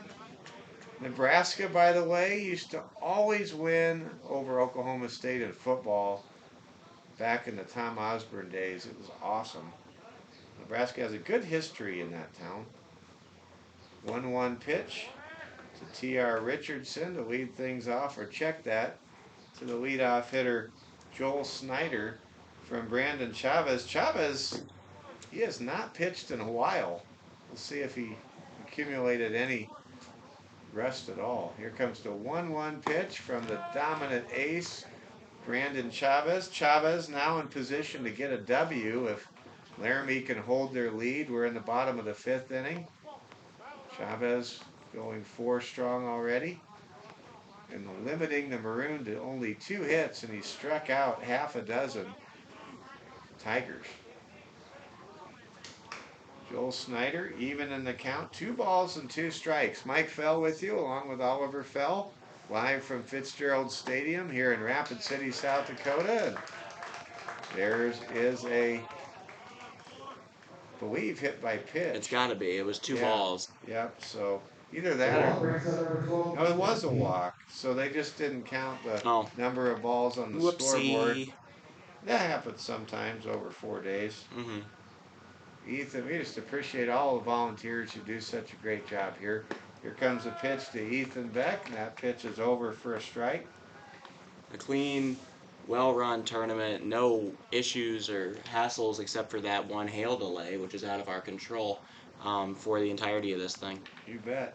Ethan Beck now waits for the 0-1 pitch. There's a swing and a miss. There were strike 2. There were 2. The flyover got canceled. Oh, yeah. It's all right, though. Here comes the 0-2 pitch to Ethan Beck. Can Brandon Chavez pick up his 7th K here? No, he can't, as the ball is chopped back to the screen. Good display of plate protection there by Ethan Beck, who walked his first time up back in the 3rd. Here comes the 1-2 pitch, 0-2 pitch to Ethan Beck from Brandon Chavez, and that pitch is wild, and advancing to second is Joel Snyder. That time the ball was not even close to the strike zone. Brandon Chavez takes off his hat, seems a little upset with himself. Chavez pitching a masterpiece so far, but still a ways to go. It's a 3-1 ball game, and now in scoring position is Maroon's Joel Snyder at second. There's a chopper to the shortstop. He has it. Throw to first is high. Did he tag him? Yes, he did. Did he? Ben Malone with a high throw and a nice recovery. Catch and backhanded tag by Jace Moniz at first base. Wow, what a play that was. That is a 6-3 putout, retiring Ethan Beck. And now Jason Hansen comes to the plate. That was a great play there by Jace Moniz. If he tagged him, it was only barely. If I was the Harrisburg... Barely counts. I know. If I was the Harrisburg manager, I would personally be asking for an appeal from the home plate guy who had a better view. I concur with that there, Oliver. I agree with you. There's a bouncer to home plate. Ball gets away, and scoring is Joel Snyder. Snyder makes it 3-2, and that wild pitch, the second wild pitch in this bottom of the 5th inning, now clears the bases and makes it 3-2. How big is that bases loaded walk in hindsight? Huge. As the ground rule double held up Will Harris for Laramie at third, and then after a pitching change and a lot of time being elapsed, finally it was a bases loaded walk by Sam Hoyt that made it 3-1, and that's the difference in the game. Is it's now 3-2 here in the bottom of the 5th, with Brandon Chavez still throwing well above 85 miles per hour on his fastballs. Here comes the 1-2 pitch to Jason Hansen. 1 out, nobody on. We're in the bottom of the 5th. Laramie leading 3-2. There's a dribbler foul towards the third base bag. Laramie out hitting Harrisburg 7-2. Rangers are the only team to commit an error, but throw that error out the window when you think about the incredible defensive play made by Ben Malone back in the 4th inning to rob Griffin Schlapkohl of a base hit.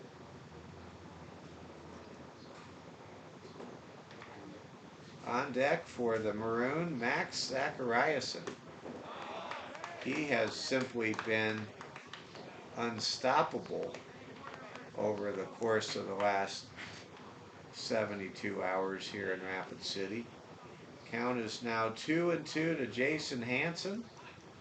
Brandon Chavez gets a sign from his catcher, Will Harris. Fires home and just missed that time. Boy, I thought that might have been strike 3. Umpire had a better look at it than I did. Here comes the 3-2 pitch with 1 out. 3-2-1 count, and that is ball 4. And Chavez starting to show some real cracks here, and I'm not the only one who thinks so, as coming to the mound is Conrad Chavez, the manager, who I think may be the pitcher's father. And surely they're not pulling him. I don't think he's being pulled, but I think he's being spoken to. And to be candid, that's the right time. I think that Brandon Chavez, you could sense the frustration. He thought he had strike 3 before he issued that walk. And now you got to make sure you settle down. If you're Conrad Chavez, you got to settle down Brandon Chavez, because here comes Max Zachariasen, who, even though he's coming to bat with no one in scoring position, there's nothing Max Zachariasen can't do with a bat in his hands. He's got a blue aluminum bat, kind of a sky blue bat. Mm-hmm. You wonder if that doesn't have some sort of personal significance that he has a blue bat, maybe AKA like Wonder Boy with Roy Hobbs in the movie The Natural. Here comes the pitch, and that ball He is used a over for juice a bat. strike. No, he used bat made from lumber by a tree that was struck by lightning That sounds like in a his juice bat. childhood in the movie. Well, they measured it, weighed it, it was all I can't legit. believe he. There's an inside pitch throw down to second. It's going to hit the batter squarely.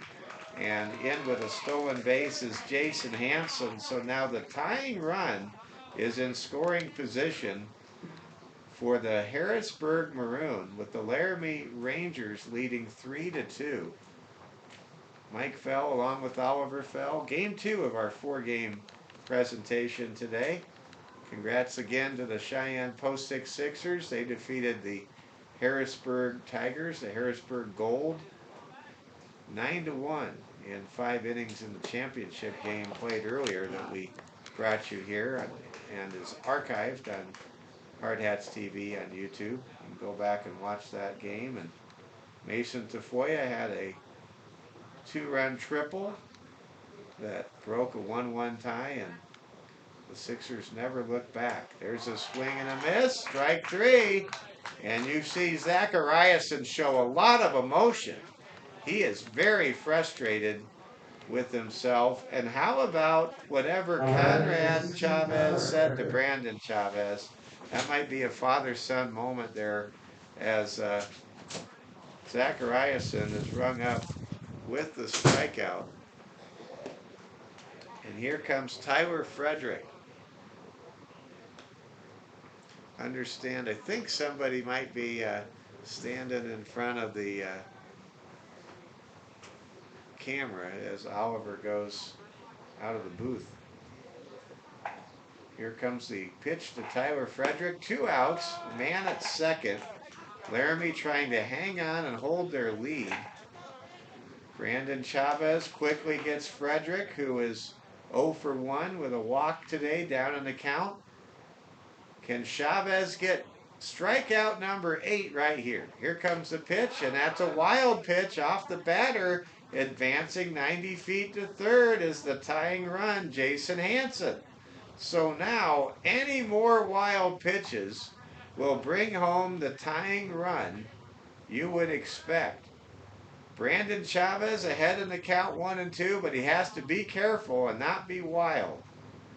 Here comes the pitch from the powerful left-hander, and that's strike 3! Brandon Chavez gets the 2 and 3 hitters in the Maroon lineup to go down via the strikeout, and Brandon Chavez now finishes 5 innings and is in the lead with the Rangers on top, 3-2.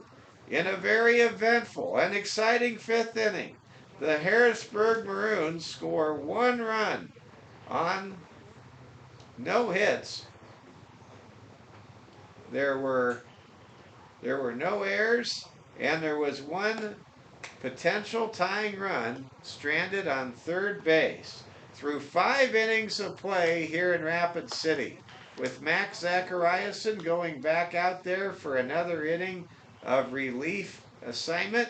It's the Laramie Rangers 3 and the Harrisburg Maroon 2. You're watching Hard Hats TV coverage of the Veterans Classic.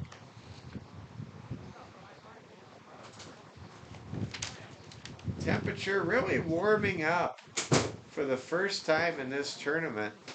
When you opened the door a moment ago there, Oliver Fell, I could feel warm air blowing in for the first time at the Veterans Classic. I don't know. Day 1 was like mid 80s. Day 1 was It fine. was mid 70s. It wasn't that hot. Okay. Well, day 1 was not so bad. The last 2 days have been chilly, and today's pretty nice. Oliver, do you like the chilly air since you spend so much time in the desert during the year now? It's nice to be outside and not sweat. But I mean, that's the thing in Phoenix. It's a dry heat, so it doesn't like heat you up like crazy. Like you're not overheating like you do in the humidity. Yeah. But you go outside and you're immediately wet with sweat, and that's kind of annoying after a while. A lot of showers. We now bring you the 6th inning. Leading things off is T.R. Richardson. T.R. 0 for 2 today. Waits for the first pitch from Zachariason, and that's strike one. This has been a very entertaining game. I've been blessed to broadcast several close games, and it always seems to happen that way. I always get close games. Not always, but almost all the time. There's a swing and a miss, and count now 0 and 2. And I enjoy close games. I know our audience does as well. Who doesn't? Yeah, who doesn't Well, like the a team close that game? the team that wants to win. Maybe but, I mean, somebody with a heart condition doesn't like a close game. There's a ball struck to the hip of T.R. Richardson. He draws a base on balls. And now Carson Moniz will come up to bat. Carson 1 for 2 with a run scored back in that 2-run 5th inning that feels like it was a long time ago, to be candid. Doesn't it seem like forever ago since the 5th inning began? We are in the top of the 6th. Laramie leading 3 to 2. Have another 2 games coming up after this one, including the 4:30 first pitch game with Post 22 hosting the Knights from the Omaha area. that's the Hard Hats, yeah. Elkhorn, the Post 22 Hard Hats. Because at 2 we have the Expos playing against the West Coast Zephyrs. There we go. Yeah, we're going to have both Post 22 teams in this tournament playing back to back. Coming up next, I'll be headed over to a local restaurant to watch Nebraska, Florida when this game's over. Go Big Red. And there's a wild pitch way over the head of the catcher. And Richardson dashes it easily ahead to second base. So I don't know where that pitch came from because Max Zachariason's pitching very well. It just got away from him. Here comes the 1-2 pitch now to Carson Moniz. Carson Moniz, the brother of Jake Moniz, who hit that triple earlier. Chase Moniz, who hit that triple earlier. There's a bouncer, and what a play made by the catcher, Griffin Schlopkel, to come up with that hard bouncer. Count is 2 and 2 to Carson Moniz, the number 7 hitter for the Laramie Rangers, who lead 3 to 2 at the moment. There's another bouncer. Ball gets away. Throw to third is not in time. And that's another wild pitch. And I think Max Zachariason is losing his steam. We'll see if we see a pitching change as the count is now 3 and 2 to Carson Moniz with a key insurance run standing 90 feet away with no out here in the top of the 6th. And there is ball 4. And now runners are at the corners, and you wonder how much longer will Harrisburg Maroon stick with Zachariason, who is really struggling to even get the ball to home plate, let alone locate inside the strike zone. So coming up now is Will Harris. Harris with a chance to break this game open in a 3 to 2 ball game in favor of Laramie. There's an inside pitch for ball 1. Will Harris today 0 for 1 with a walk and a run scored. Harris was able to score the difference-making run last inning when he was walked home from third base. There's a pitch over for a strike and the count 1-1. The scoreboard operator failed to note the first pitch was a ball. The umpire now signaling 1 ball, 1 strike. And asking for time is Will Harris. Will Harris, a very common name in baseball circles. It's almost like Joe Smith was 60 years ago. Here comes a pitch, and it gets away. A wild pitch will give Laramie an additional tally and a huge insurance run, as racing home on that wild pitch from Max Zachariason is T.R. Richardson, And now, just like that, it's 4-2 in favor of the Laramie Rangers, who have now scored in 3 consecutive innings and have a 4-2 lead, backing up their ace, Brandon Chavez, who already has 8 strikeouts on the afternoon. The count is 2-2 now to Will Harris. Advancing from first to second on that wild pitch is Carson Moniz. Boy, would the Rangers, with nobody out, love to get a 3-run lead right here. Zachariasen with another bouncer, and it hits the umpire in the mask. Advancing to third is Carson Moniz. Uh-oh. And right now, Zachariasen, he just can't even get the ball to home plate. But no pitching change appears imminent. There is no activity in the bullpen. This may be Zachariah's inning or game to finish out. And for having such a great tournament, it's hard to see him struggle at the moment.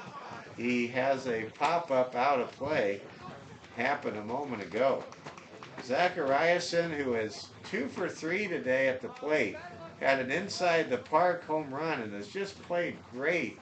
Just seems to be completely out of gas, as he has had at least 6 ground ball pitches to home plate in this inning alone. There's a pitch off the plate, ball 4. And now there are again runners at the corners. Carson Moniz is at third. Will Harris draws a free pass. That's 3 consecutive walks issued by Max Zachariasen. And now it looks like we may have a pitching change, and this one would say is highly appropriate. Max Zachariasen, a fierce competitor, a great ball player, just completely out of gas, issuing 3 walks, and many of the walks have been coupled with countless numbers of ground ball wild pitches. And it looks as though the skipper, Lincoln Carlson, will make the pitching change. Max Zachariasen getting some great applause. He has just had a super tournament, but he may just be at the end of his energy and strength rope in game number 5 of this tournament, which he may very well get all tournament honors.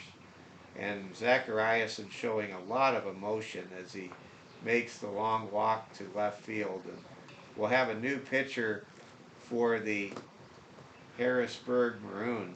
Let's see if we can't catch the number on this pitcher here. Number 5, I'll look it up here. And coming in to pitch for Harrisburg is number 5.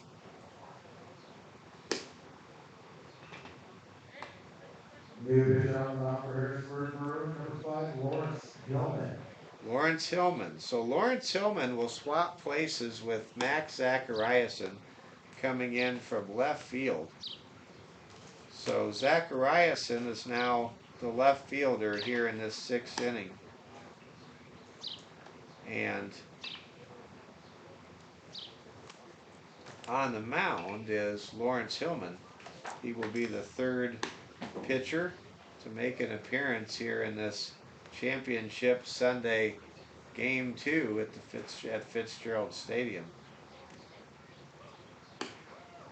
Lawrence Hillman coming in after 3 straight walks were issued to open up the top of the 6th inning. The Laramie Rangers taking advantage of already plated 1 insurance run, and they have runners at the corners with nobody out here at the top of the 6th in a 2-run ball game. Wilson Munski was the starter for Harrisburg Maroon, and Max Zachariasen came in relief, coming in from first base, and now Zachariasen is in left field. And coming up to bat is Brayson Groover. Brayson is 1 for 2 today, and there's a pitch over just off the plate for a ball to Grayson Groover. And the new pitcher is set to go to work for the Maroon with his hands full. Runners at the corners, still no one out in a 4-2 ball game, currently being led by the Laramie Rangers from the college town home of the University of Wyoming in the great state of Wyoming. There's a pitch. That ball hit high and hard, deep to center, and it will be caught. That's a sac fly. As racing home is Carson Moniz. There is a sacrifice fly by Grayson Groover. Listen to all of these happy Rangers fans, as now it is a 5-2 lead in favor of the Laramie Rangers, who are trying to get above 500 on the season and pull out a 3-2 record here at the Veterans Classic in 2024. That's an F8 and a sac fly RBI if you're scoring along with us. That's the first out of the inning as well. That run charged to Max Zachariasen. And now the Rangers have scored 2 insurance runs. There's a chopper handled by the shortstop, who loses his balance momentarily, and everybody is safe as Diego Herrera able to pick up his second hit today. Might need to sharpen And his he cleats. is now 2 for 4. And Ben Malone, who had the defensive web gem of the Classic back in the 4th inning, comes to bat with 2 on and 1 out in a 4-2 ball game, 5-2 ball game. The scoreboard operator failing to add the last run. It's a 5-2 lead. There it goes. They had the run now. And there's a pop-up. It's playable, and it will be caught in foul territory by the first baseman for the Maroon for out number 2. So Ben Malone, who's had a good day, pops out to the first baseman. That's an F3 in the scorebook. And now here comes Jace Moniz.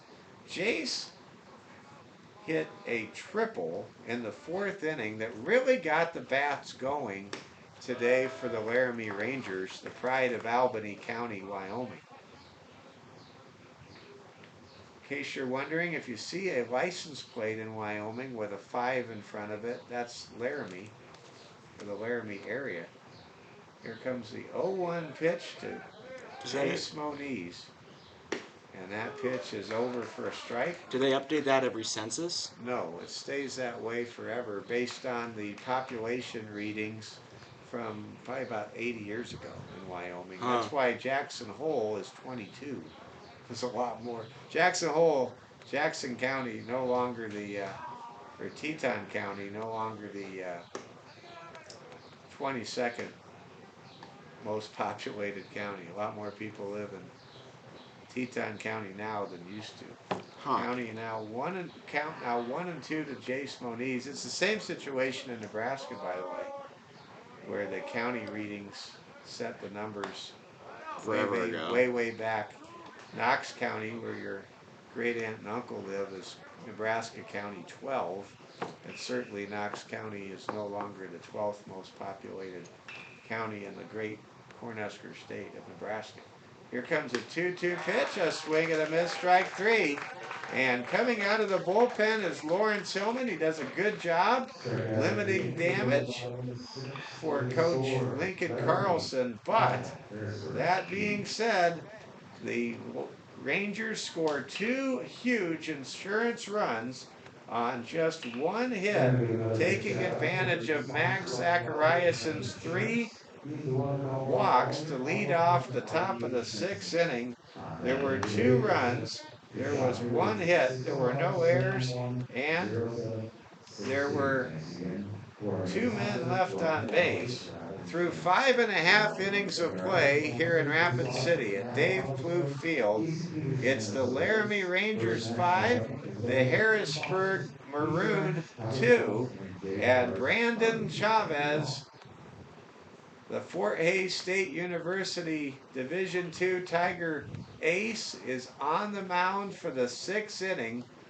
Coming up will be the middle of the order for Coach Carlson and the Tigers. Tayton Muntz, Nick Riley, and Griffin Schlopkel. And if anyone gets on base, Lawrence Hillman, who did a fine job in relief of Max Zachariason in the top half of this inning. You're watching Hard Hats TV coverage of Day 4 of the Veterans Classic. Mike Fell and Oliver Fell with you, and here's Oliver to get us up to date on what's happening in the NCAA Baseball Regionals. All right, so a couple developing stories here. LSU fully pulling away from Wofford. As long as they can close out a 5-run lead in the bottom of the inning, they will be heading to the championship game. VCU not going to make the upset against Eastern Carolina. It looks like they trail by 6 in the bottom of the 8th. Same for St. John's.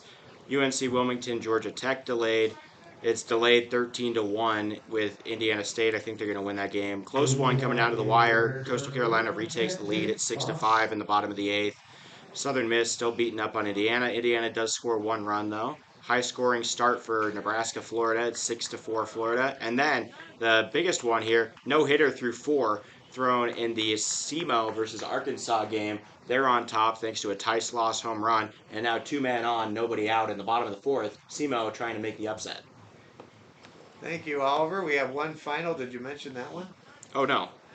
James Madison eliminates the South Carolina Gamecocks 2-0. That's our only final on this regional Sunday. That's an elimination game. So South Carolina, just like Vanderbilt and maybe another SEC teams, Alabama as well, all eliminated. The SEC has really struggled. They're really being the Big Ten of college basketball right now. They're all getting knocked out really early despite getting a ton of bids. Here we go. Here we go. Tayton Muntz to lead things off for Harrisburg. Down an account to Brandon Chavez, 0-2. Chavez going for strikeout number 9, and he gets it right there. He retires the leadoff hitter for the Harrisburg Maroon, and that's 3 consecutive strikeouts for Brandon Chavez, who was kind of on the ropes and got a visit from his dad, and that helped turn things around. And boy, watching the coach Conrad Chavez, there's a base hit for Nick Riley. That breaks the strikeout streak. That ball goes deep to left field in the corner, and that'll be a stand-up double for Nick Riley. So Brandon Chavez, who has 9 strikeouts in this ball game and is coming up on double-digit Ks, gives up a double to Nick Riley. And when Conrad Chavez came out and talked to Brandon Chavez and it worked, it kind of reminded me in college football when Deion Sanders, the head coach for the Colorado Buffaloes, comes out and talks to his son, the quarterback Shiloh Sanders. No, that one's Shadur. Shiloh's the corner. Oh, Shadur. Okay, thank you. Shiloh's the corner. I got the Sanders brothers mixed up there. Here comes a pitch from Chavez. That ball fouled back to the screen. Recently, quickly Chavez works in the count, ahead in the count, 0-1. Recently, Shadur Sanders has become the #1 quarterback prospect in the upcoming class. I understand why. Here comes the 0-1 pitch to Griffin Schlopkel, who is 0-for-2 today. Schlopkel, by the way, in all fairness, a hard luck 0-for-2 as Ben Malone made the play of the tournament to rob him back in the 4th inning. Here comes the pitch to Schlopkel, the 0-2 pitch, and that's outside for a ball. Brandon Chavez is 1 strike away right here, right now, from putting up 10 Ks here on Championship Sunday at the Veterans Classic in Rapid City. Here comes the pitch from Chavez. He fires home. That's a swing and a miss. It's in the dirt. Throw down to first is in time with a little bit of a sky hop, and there it is. Brandon Chavez with 10 strikeouts for the Laramie Rangers today. That almost certainly puts him in elite company in this Veterans Classic record book as he puts up 10 strikeouts against the Harrisburg Maroon, and that's 2 down with a man at second base here in the bottom of the 6th inning. Here comes Chavez now facing left-handed hitter Lawrence Hillman. There's a wild pitch, gets past Nick Harris, and Nick Riley runs down to third base. It's still a 3-run game. This game is not out of reach for the Harrisburg Maroon, but certainly we have to celebrate the pitching dominance and brilliance of Brandon Chavez, who has limited Harrisburg to only 3 hits today and has rung up 10 opposing hitters. Here comes the 1-0 pitch to Hillman. That's a wild pitch, and that's going to be a play at the plate. No, it'll be a run scored as Nick Riley scores on a wild pitch. That's the second time today that the Harrisburg Maroon have been able to cross home plate with a wild pitch that got past Nick Harris. And part of the reason these wild pitches happen is that Brandon Chavez is so good that there's all these movements. There's so much movement on the pitches that it's hard for the catcher, Will Harris, to keep up with what Chavez is throwing down. Here comes the 3-0 pitch now to Lawrence Hillman, and that pitch is off the plate. No, that was a strike. That's a strike. So by the way, I want to mention this. I think we have a pinch hitter out there now. Just realized the different number. Try to sort out who that is. Number 5 is, I can't tell. Don't have number 5 in my book, so we have a pinch hitter, an anonymous pinch hitter at the moment for the Harrisburg Maroon. Pinch hitting for Lawrence Hillman.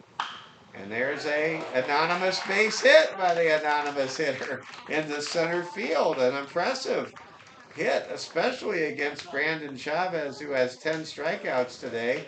And this hitter is not even on the lineup card. Submitted by. Oh, it is Lawrence. Okay, I wrote 7 down instead of 5 in my book. My bad. That's been messed around. I had the same problem with McAnally. Remember I had that wrong, so the number is a little bit inconsistent. All right. Well, whatever the case may be, there is now the tying run at the plate in the person of Joel Snyder. In a 5-3 game, we're in the bottom of the 6th. The tying run has come to the plate, and there's a slap to Malone. Malone to first in time, and that retires the side, and that's 6. Extremely impressive. Borderline historic innings by ace Brandon Chavez for the Laramie Rangers. For the Harrisburg Maroon, they're able to score 1 run, coming largely off of a leadoff double and a pair of wild pitches. There was 1 run on 2 hits. There were no errors, and history was made with 10 strikeouts for Brandon Chavez this afternoon, and there was 1 man left on base. Through 6 innings of play, we go to the final inning in this ball game with Laramie leading 5-3. Laramie to bat in the top of the 5th. Out there is Lawrence Hillman in relief for the Harrisburg Maroon, and he will square up against Sam Hoyt, Cade Schreiner, and TJ Richardson, the middle of the order for the Laramie Rangers, who are 3 outs away from coming out of the Veterans Classic with a 3-2 winning record and raising their overall season mark above 500 to 11-10, and having a very happy bus ride home when they pass Laramie Peak on the way to Laramie, the city in southeastern Wyoming. Yeah, should be a fun time. A couple more updates here. VCU starting to mount something. They're still down 4. Then it looks like High Point down to their final couple outs here. Coastal Carolina almost looking like they're going to knock them out. Florida puts up another. It's a 3-run lead now, 7-4 over Nebraska in the top of the third. And SEMO scores another run. Got 2 on now. Nobody out here in the bottom of the fourth. My beloved Number 3, Redhawks Sam. becoming having a chance to further extend the lead, and with a no-hitter going through 4, perhaps have a chance to knock off the Razorbacks. Wouldn't that be something? And that would be huge, by the way, for Kansas State and the Wildcats, because they beat Arkansas 7-6 late last night in a thrilling contest. They don't want these. And They the don't want these Wildcats Redhawks. would love to be in a position where they didn't have to see an angry Arkansas Razorback team on the road again. Here comes the pitch to Sam Hoyt. By the way, Kansas State has never reached, to my memory, a super regional before. I know they've never been to Omaha. Used to be if you were going into the parking lot at Kansas State University to cover like state basketball, as I did in Kansas for several years. If you said you were there for baseball, they would let you park for free. There's a foul ball down the line. Count now 2-2. K-State baseball has just languished in futility and anonymity for a long time. Congrats to the Purple Pride, the Wildcats, making some noise this year in college baseball. Here comes a 2-2 bouncer. Nebraska, by the way, had their pitcher Jackson Crockett fire a no-hitter, first no-hitter since the 1950s for Nebraska against Kansas State at Haymarket Park in Lincoln about a month ago. Here comes a 3-2 pitch from Hillman to Sam Hoyt, and that's a swing and a miss, strike 3. So Sam Hillman, or Lawrence Hillman, coming in Next up, number 21, for his Schreiner. teammate and I'm sure buddy Max Zachariasen, able to record back-to-back Ks going to the end of last inning, the 6th, to the beginning of the 7th inning here. And now here comes Cage Schreiner. Cage 0 for 3 today, trying to avoid the collar. Waits for the pitch, and that pitch is high and outside for a ball. Hope all of you fans are having as much fun watching the game as Oliver and I are bringing it to you. Here comes the 1-0 pitch to Cade Schreiner, and that pitch is low for a ball. Oh, they say it caught the bottom half of the zone. I didn't hear that from the ump. I think it was a ball, actually. I think so too. I think the scoreboard operator may have pressed the wrong button. Here comes the pitch, and That's ball. I think it's a 3-0 count. It is. Yeah. Yeah, there we go. So they're Yeah. getting it straightened out on the scoreboard. Here comes the pitch from Hillman. That's high for ball 4, and the Rangers have something going with one out here in the top of the 7th. Still a close game. It is 5-3. I'm not sure what the pitch count is for Brandon Chavez, but he may be getting to the outer limits of the American Legion. No, you can throw to pitch 105. count. Okay, well, I don't know where he is on the way to 105 He's only because allowed 3 hits. he has struck out 10 batters, and that is a lot of pitches. Yeah, I bet he's at about high 80s right now, but I think Okay. he's going to probably make it through. Well, Chavez trying to go the distance. We think he'll be out for the 7th inning. There's nobody warming up in the Leading bullpen. 5-3. There's a pitch. That's a strike to T.R. Richardson. T.R. Richardson reminds me of the greatest defensive player in Denver Nuggets history, T.R. Dunn. Very possible, but, Dikembe Mutombo. He's just not T.R. Dunn. And I'm going to say Alex English would agree with me. Yeah, probably. You gave credit online on the social media to T.R. Dunn, and Alex English was like, way to go, young man. Remember that? Ball. Yeah. Yeah. By the He way, played with T.R. Dunn. after looking it up, Kansas State has made it to one super regional back in 2013. Oh, okay. Wow, thank you. But they have never made it to Omaha. No. This might be the year. There's a pitch. Every year there's a Strike team three. with a dream. There's strike three as T.R. Richardson is retired. And bet you never woke up this morning expecting to hear T.R. Dunn's name mentioned. Well, it just happened. I know there's a lot of Nuggets fans around Laramie that are proud of their reigning world champion, Well, Denver Nuggets. mm. I said reigning. Yeah, they are Marks, for like perhaps. a couple of weeks. Perhaps in quotation marks, the reigning. For a couple of weeks. Will it be the Celtics or the Mavs that win it all this year? The NBA Finals begin Thursday night. Hope it's not the Celtics. You don't like the Celtics? No. Okay, I like Jason Tatum because he's from St. Louis. That's a good reason. Never won it. Carson Moniz fouls the ball out of play, and a whole bunch of kids chase after it. Boston gets too much happiness in sports. They do get a lot of I don't lot want of them delight. I don't want them to get It's another. mostly a 21st century thing. They didn't win everything until They won like. till Brady came along. They also won like. I mean, the Celtics won. Like Yeah, a but million. that was their only sport they'd win in. They had a long curse with the Boston Red Sox. How about the Bruins? And the Bruins didn't win very many titles either, despite being an original 16.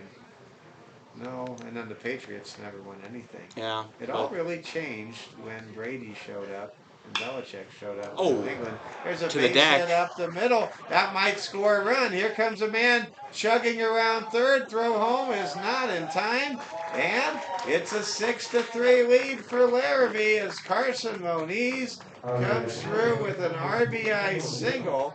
And now for the fourth consecutive inning, the Laramie Rangers have scored at least one run, and it's a 7-3 lead in favor, a 6-3 lead rather, in favor of the Laramie Rangers.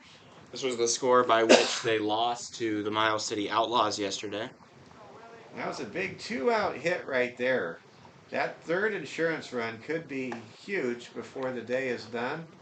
Or at least psychologically, it takes a lot of pressure off of the great Fort Hays Tiger hurler and a man who has had 10 Ks today against Harrisburg Maroon, Brandon Chavez. There's a pop-up. Who wants it? It's called for, and catch is made by the first baseman to retire the side. Will Harris ends his day 0 for 2 with a pair of walks and a run scored as he pops out in the infield to finish out the 7th inning. But the Rangers do get an insurance run. They score one run on one hit, an RBI smashed by Carson Moniz, and there were no errors, and there was one man left on base.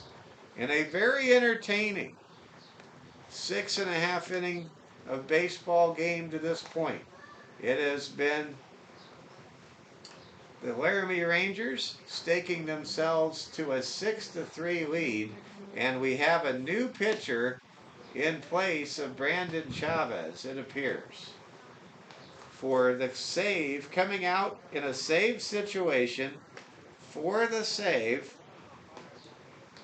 in relief of Brandon Chavez is Cade Schreiner. So Cade Schreiner will try to get a save here on Championship Sunday.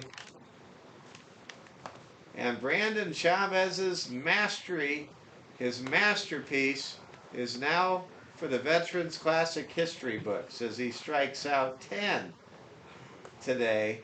Only gives up 3 runs against the Harrisburg Maroon. Only yields 3 hits. And he stands to be the winner if the Rangers can get 3 more outs to back up closer Paige Shriver, who was out of the bullpen going for the save.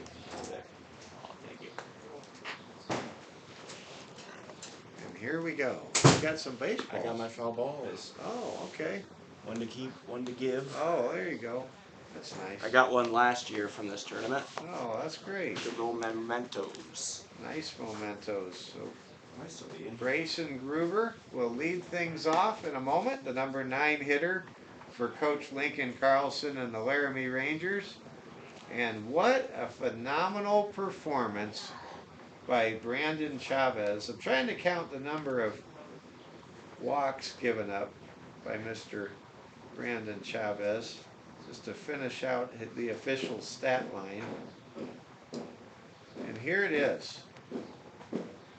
Brandon Chavez goes 6 innings, gives up 3 runs on 3 walks with 3 hits, and he strikes out 10 opposing hitters for the Harrisburg Maroon, and he stands to be the winning pitcher. Conrad Chavez, his father, goes to the bullpen and brings in Cade Schreiner for the save, and now Schreiner will face Grayson Gruber, or check that, will face Ethan Beck, Jason Hansen, and Max Zachariason here in the bottom of the 7th inning, in the final frame of the 7-inning game. Beck hits the ball high and far. It's playable though at center, and it is caught. The leadoff man is retired by the closer, Cade Shriver. And one man is gone with a moving can of corn in center field. Now Jason Hansen comes to the plate. Hansen today 0 for 2. He scored Harrisburg's first run in the 3rd inning. Here comes a pitch from Cage, and that's over for strike 1. Just like any great closer, firing pitches early to get ahead in the count. Constant staple for bullpen success. Here comes Shriver's second pitch. That ball is hit fair past the third base bag and into the corner. That'll be a stand-up double, and the first hit of the day for Jason Hansen here in the bottom of the 7th inning. And how big again does that insurance run look at the moment, as Laramie has a 6-3 lead. If this was a 2-run game with 1 out, you might have a lump in your throat if you were a Laramie Rangers fan. As it is, there's a man in scoring position with 1 out and a 6-3 lead. The Cade Schreiner is trying to protect. Here comes a pitch now to Max Zachariason, who's had a great tournament. There is a great Who's covering? boost, but nobody's covering the bag. Cade Schreiber was asleep at the wheel, and that will be perhaps an error, I would think, on the pitcher. In E1, it was his duty to cover the bag, and he just made it. Gave himself a 4-out inning instead of the 2nd out of the inning at first, with a great play made there. A great glove play by Jace Moniz. And there goes a runner. There's a little, they let him take second base. And there's a stolen base by Max Zachariason. They gave Max a hit. That was very generous. Max Zachariason gets a hit instead of an E1 as I was scoring it. Now Schreiber pitches, and there's a foul ball down the line. Things starting to get interesting. The tying run is at the plate now with designated hitter Tyler Frederick with just 1 out. 1-1. Runners at 2nd and 3rd. Hansen's at 3rd. At 2nd is Zachariason. The game-ending double play is not in play. There is a base open. Here comes a pitch from Cage. 2-1. And I have to say, Cage just has not instilled a lot of confidence. He is not Brandon Chavez, who was a dominant presence throughout the first 6 innings today. Let's see if Schreiber can get one of those shaky Lee Smith type saves. There's a base hit into the alley. That's going to score 2 runs and make it a 1-run ball game. Going for 3 is Frederick. Can he get there?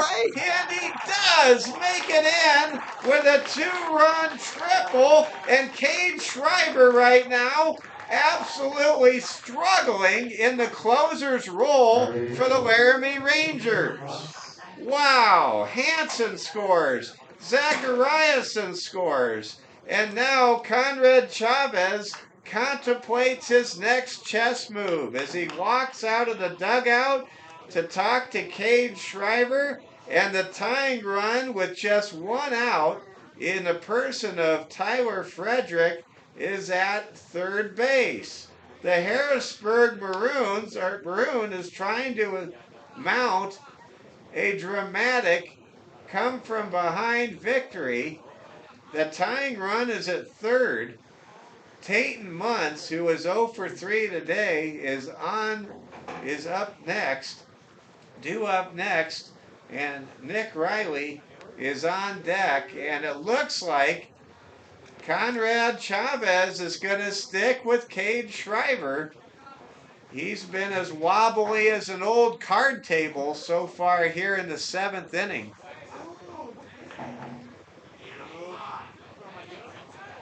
Now Tayton Muntz comes up to bat. Tyler Frederick with a bit of a lead off third. There is 1 out. It is 6-5 in favor of Laramie here at the bottom of the 7th. Cade Schreiber able to pull the string on that off-speed pitch and draw a strike 1 to Tayton Muntz. Can Cage get the save here? It's 6-5. There's 1 out. Frederick's at third, and there's a chopper back to the screen. This game coming down to a fantastic finish. Everything on the line here. Brandon Chavez went 6 innings strong, struck out 10. He is still standing to be the pitcher of record, but Schreiber needs to nail this game down as he fires his 3rd pitch off the plate to make the count 1-2. What a game we have for you today here in Rapid City. 2 teams as tightly matched as a newly strung guitar. Here comes a pitch. There's a bouncer to the plate, and the count now 2-2. And Cade Schreiber suddenly showing signs of the yips in this big moment for the Laramie Rangers, who are trying to get the victory and get a winning record here at the Veterans Classic. There's a ball struck. Oh! A play made by the 2nd baseman. Throw to first in time, but the game is tied. Tayton Muntz able to drive home Tyler Frederick. Great play made right there by the 2nd baseman, T.R. Richardson. And that was a nice scoop by Jace Moniz at first base. And you go back to when Cade Schreiber failed to cover first base. That's why this game is tied 6-6. If Cage had done the right thing and covered first base, that might have ended the game. Instead, there is nobody on. We're tied 6-6, and this game might go on for a long time based on what we're witnessing with nobody on in the 6-6 tie. Here comes a pitch to Tayton Muntz. And how about Tyler Frederick? His 2-run triple really did the damage that erased what could have been for Brandon Chavez one of the finest victories in his Laramie Rangers career. Instead, it will be a no decision for Brandon Chavez from Fort Hays State University, who gets 10 Ks. There is a base hit laced to center field by Nick Riley, and the Harrisburg Maroon fans, they sense blood in the water here with 2 outs, and Cade Schreiber right now just really struggling. with every moment of relief as Cade Shriver has blown the save here in the bottom of the 7th inning. Laramie still out hitting the Harrisburg Maroon 9-7. Mike Fell and Oliver Fell with you live from Rapid City. You're watching Hard Hats TV coverage on Championship Sunday. Game 2 of our quadruple header. There's a strike to Griffin Schlopkel. Schlopkel 0 for 3 today, but it was Ben Malone's incredible play at short that kept him from getting a hit earlier on in this game. Here comes a pitch from Shriver. It's outside. Well, doing the little things like covering first base when you're a pitcher makes a big difference. And you wonder if this won't be a learning lesson for Cade Shriver that will change how he plays baseball. I bet he covers first forever after this game. There is a pitch off the plate. The count now goes to 2-1 to Schlopkel. What a game this has been. The Harrisburg Maroon have rallied for 3 runs in the bottom of the 7th. We have a 6-6 tie. The winning run for the Maroon is at first base. The ball is drilled. That might just win it. No, it's saved by the center fielder, and there's runners at the corners. Griffin Schlopkel comes through with a base hit, but Nick Riley must stop at third, and what a great play, a game-saving play by center fielder Diego Herrera for the Laramie Rangers. Man alive, what a moment that was. If Diego was not able to get to that ball, certainly Nick Riley would have crossed home plate with the game-winning 7th run of this 7-inning game. Gotta watch out for wild pitches now. Now, 90 feet away, stands Brayson Groover, or rather stands Nick Riley. There's a grounder, and that's going to be a race to the bag, and it'll be won by Moniz, and we will go to extra innings here in Rapid City. In the bottom of the 7th inning, the game-winning runs are stranded on base by Paige Shriver. It was not a good outing for Shriver, but we still have a game whose outcome is well in doubt. And we'll now go to a special format here in extras where there will be 1 out on the scoreboard and a runner at second base. We saw this in the post-22 Hard Hats victory over the Outlaw Baseball Club from Miles City, Montana, in a game Oliver had for all of you on Friday night. Let's recap the bottom of the 7th inning. There were 3 runs.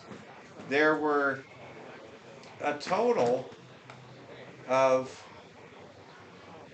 4 hits, and there were no errors, although there was a big mental error in which Cade Shriver failed to cover the first base bag that would have likely sealed the victory eventually for what turned out to be a 4-out save situation that did not result in anything except a blown save and an extension of this game. You really have to feel for Brandon Chavez, who strikes out 10 batters today, but comes away without a victory, instead gets a no decision. Yeah, it's a rough deal here. So let me run you down how this is going to work in extras. Both teams are going to start. It's a 2-out inning, so effectively starts with 1 out here. And the man on second, I don't remember. I can't totally tell. Okay. I can't totally tell what is determined, but I believe it has to be one of the players who was at bat in the last inning. That's what the common thread was last time. And I will be filling in here for the extra inning at the moment.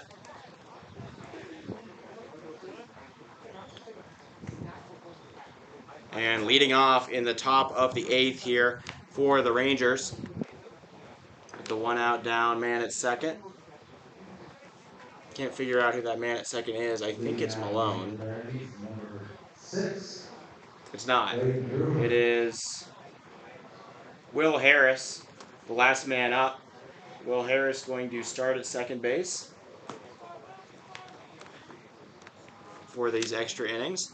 Still on the mound for this Maroon team is Lawrence Allman. Hillman. Wait, is he? No, Nick Riley on the mound now. So Riley on the mound, man on second. And up to bat for Laramie, Braden Grubel. That's hit hard, and it will be over the head of the shortstop. Harris is going to be waved in. They're running over each other. The throw wide, and sneaking into second is going to be Grayson Grubel. So Laramie, a little single and a fielder's choice advancement. Going to give them the lead. RBI single. Brings home Harris.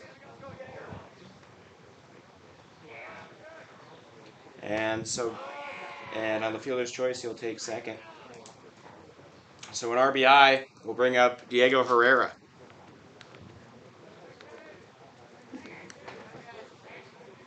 Riley, the pitch. Swing and a miss, strike one. Riley has pitched once before in this tournament. He pitched against the Hard Hats at the end of that game. When he came in, only 1 run scored across the final 2.5 innings. So very good outing from him. That's popped up, should be playable. The catcher calling for it.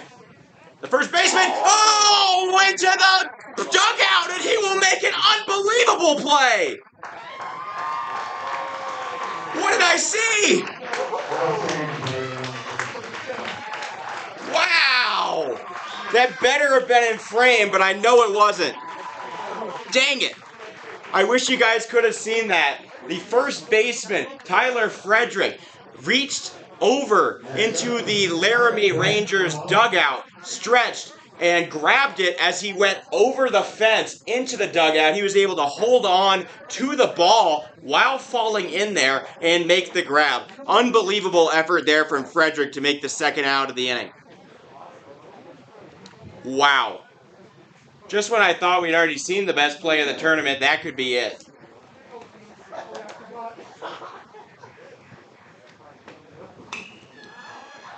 And so Herrera retired on a very impressive play there. Second out of the inning. Ben Malone now up. No player you'd rather have than Ben Malone in this moment. High pitch, 1-0, and I'll hand it right back to my dad. Did you see that play? No, I didn't. What? I had to use the men's room. I couldn't make it into extra innings I just couldn't do it. All right. Well, so you missed. Tell me what I missed. So you missed a single that scored the runner coming from Grubel, able to score in Harris. Already did that, put it on there. Yep. But then fielder's choice, he advances to second, and the pop out happened, high pop up, and Frederick reached over the fence in the dugout and went over the fence and made the grab. Wow. While falling into the Laramie dugout. What a great play by Tyler Frederick. Thank you, Oliver, for getting me up to date. Welcome back. I guess I'm the one coming back. Mm-hmm. Happy to be back with all of you. It's a 1-1 count now, and the hitter, is that Diego Herrera? No, Herrera already popped out. Okay, he popped out because Frederick made that catch. Yeah. Gotcha. Okay. So, now it's Ben Malone, and Ben with the defensive play of the tournament. I don't know if that's the case anymore. Hits it deep, and it is caught for the final out in this extra inning frame in the top of the 8th. But we have a 7-6 ball game, and the Laramie Rangers now lead it by a run. The Rangers trailed Harrisburg Maroon 1-0 after 3. They have led or been tied ever since. Now they need 3 more outs. Now, will Cade Schreiber come back out, or will it be a different pitcher? I'm going to wager it would be a different pitcher, and it looks like we have a different pitcher coming out trying to get the save. It'll have to be a 2-out save with the situation where the Harrisburg Maroon will have a base runner starting the inning at second base. T.R. Richardson. T.R. Richardson will come out as the extra innings reliever. I won't call him the closer because we saw that it was Cage Schreiner that was the pitcher for the 7th inning in a 6-3 ball game. But here we go. T.R. Richardson comes out of the bullpen for the Laramie Rangers. The Rangers trying to get a winning tournament and a winning record. Harrisburg Maroon, they have all the momentum right now after that 3-run game-saving, game-extending rally in the bottom of the 7th inning. But you know, there's something about, I can see him in the dugout, Brandon Chavez, he's still smiling. And, you know, he put up 10 strikeouts. That's the big story of this game, was Brandon Chavez's performance for the Laramie Rangers.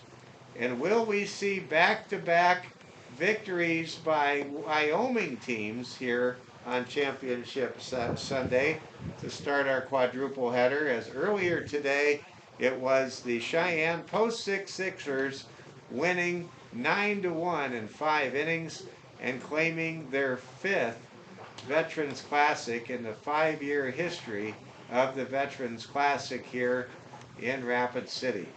Well, T.R. Richardson going through his warm-up tosses. The base runner coming out for the Harrisburg Maroon. We believe it'll be Snyder leading off, and Lawrence Hillman should be that base runner if we're going off of the Major League Baseball rules that the previous hitter, the last out of the previous... Yeah, but they can pinch run. Oh, they can? Right? I'm not sure. I'm seeing like a 13 Oh, it right looks now. like 13. Yeah. So, yeah. We'll pull that up. Go ahead and find out who that is. We'll have a pinch runner here in the bottom of the 8th. The Laramie Rangers on top 7-6. More fans are coming in and definitely enjoying the dramatics of the late innings here. Here's a foul back to the screen. Richardson with pretty good speed on that pitch. Trying to pump up the velocity here. Joel Snyder, the batter. Joel 0 for 2 with a walk and a run scored. That was back in the 5th inning.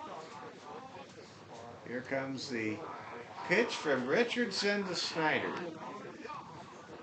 Tying run at second base, and there's a wild pitch, and the ball gets past Harris, who has had to deal with tremendous amounts of moving pitches from starter Brandon Chavez, who's an ace, and then wild pitches that came along the way from Chavez, and then Cade Schreiber's shaky inning.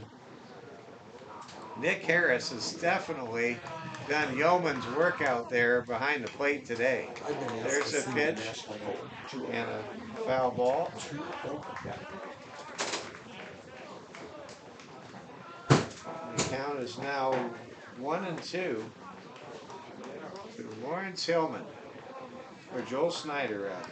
It is Michael Oakland on third, by the way. Mike Oakland is the pinch runner, and he is at third base, representing the tying run with 1 out. So any kind of hard contact, any kind of a sacrifice fly to the outfield will tie this game at 7 here in the bottom of the 8th inning. The winning run for Harrison Maroon is at home plate. And there's a foul back to the screen, and the count now 2-2 to Joel Snyder. It's just been a somewhat long game. We started at 11:20. This game is now over 2 hours and 20 minutes old. seen a lot of short games the last Yeah, this couple, one's. but this game it's just been outstanding, and it has been long. There's a high pitch. Laramie with a pretty long drive home after this. They want it to be a happy trip home. This game, the difference between a winning record and a losing record, not just here at the Veterans Classic, but overall through 21 games this year. There's a pop-up. It's playable. And being called for by is Richardson, and he makes the catch. And that is a huge second out in this inning. An inning it started with 1 out. So now Joel Snyder is retired on a pop-up to the pitcher. And here we go. It all comes down to Ethan Beck at home plate. Mike Oakland, the pinch runner, is at third. No room for error when it comes to a wild pitch. And Richardson throws a wild pitch, but it's somehow handled by Will Harris, who almost knew Richardson's pitch would not be near home plate. Wow. Good anticipatory abilities there by the catcher, Will Harris. Here comes a 1-0 pitch, and that's fouled back to the screen. The Laramie Rangers are now 2 strikes away from winning this ball game, a game that featured a 10 strikeout masterpiece by Brandon Chavez through the opening 6 innings of play. Here comes the 1-1 pitch to Ethan Beck, the number 9 hitter for the Maroon, and that's a swing and a miss, strike 2. The Maroon, the Tigers from suburban Sioux Falls are down to their last strike right here in the bottom of the 8th. Going for the win is T.R. Richardson. Here comes the pitch. That'll do it. Strike 3. And the Laramie Rangers go 8 innings. T.R. Richardson gets the save. Cade Schreiber gets the shakiest W of his career. And Brandon Chavez has a performance for the ages. And the Laramie Rangers are 3-2 in the Veterans Classic, winning 7-6 in 8 innings. And the Harrison Maroon go back to Sioux Falls with a Veterans Classic mark of 1-4, drop to 10-21, and the Laramie Rangers will have a happy bus ride back to Laramie, Wyoming, victorious on a championship Sunday with a 7-6 victory over the Harrisburg Maroon. What a game! What can you say about Ben Malone and that play he made in the 4th inning? The effort for both of these teams was tremendous. Tip your hat to the Harrisburg Maroon. They had a 3-run rally thanks to Tyler Frederick's 2-run triple in the bottom of the 7th to push us to extra innings. This is a game to go back and watch later on and enjoy. For my partner, my son, Oliver Fell, the voice of Hard Hats TV, this is Oliver's dad, Mike Fell, saying thank you for watching our final score this afternoon from Dave Plew Field at Fitzgerald Stadium in Rapid City. It was the Laramie Rangers 7 and the Harrisburg Maroons 6 in an 8-inning contest. Good afternoon and have a great rest of your Sunday from Rapid City, South Dakota.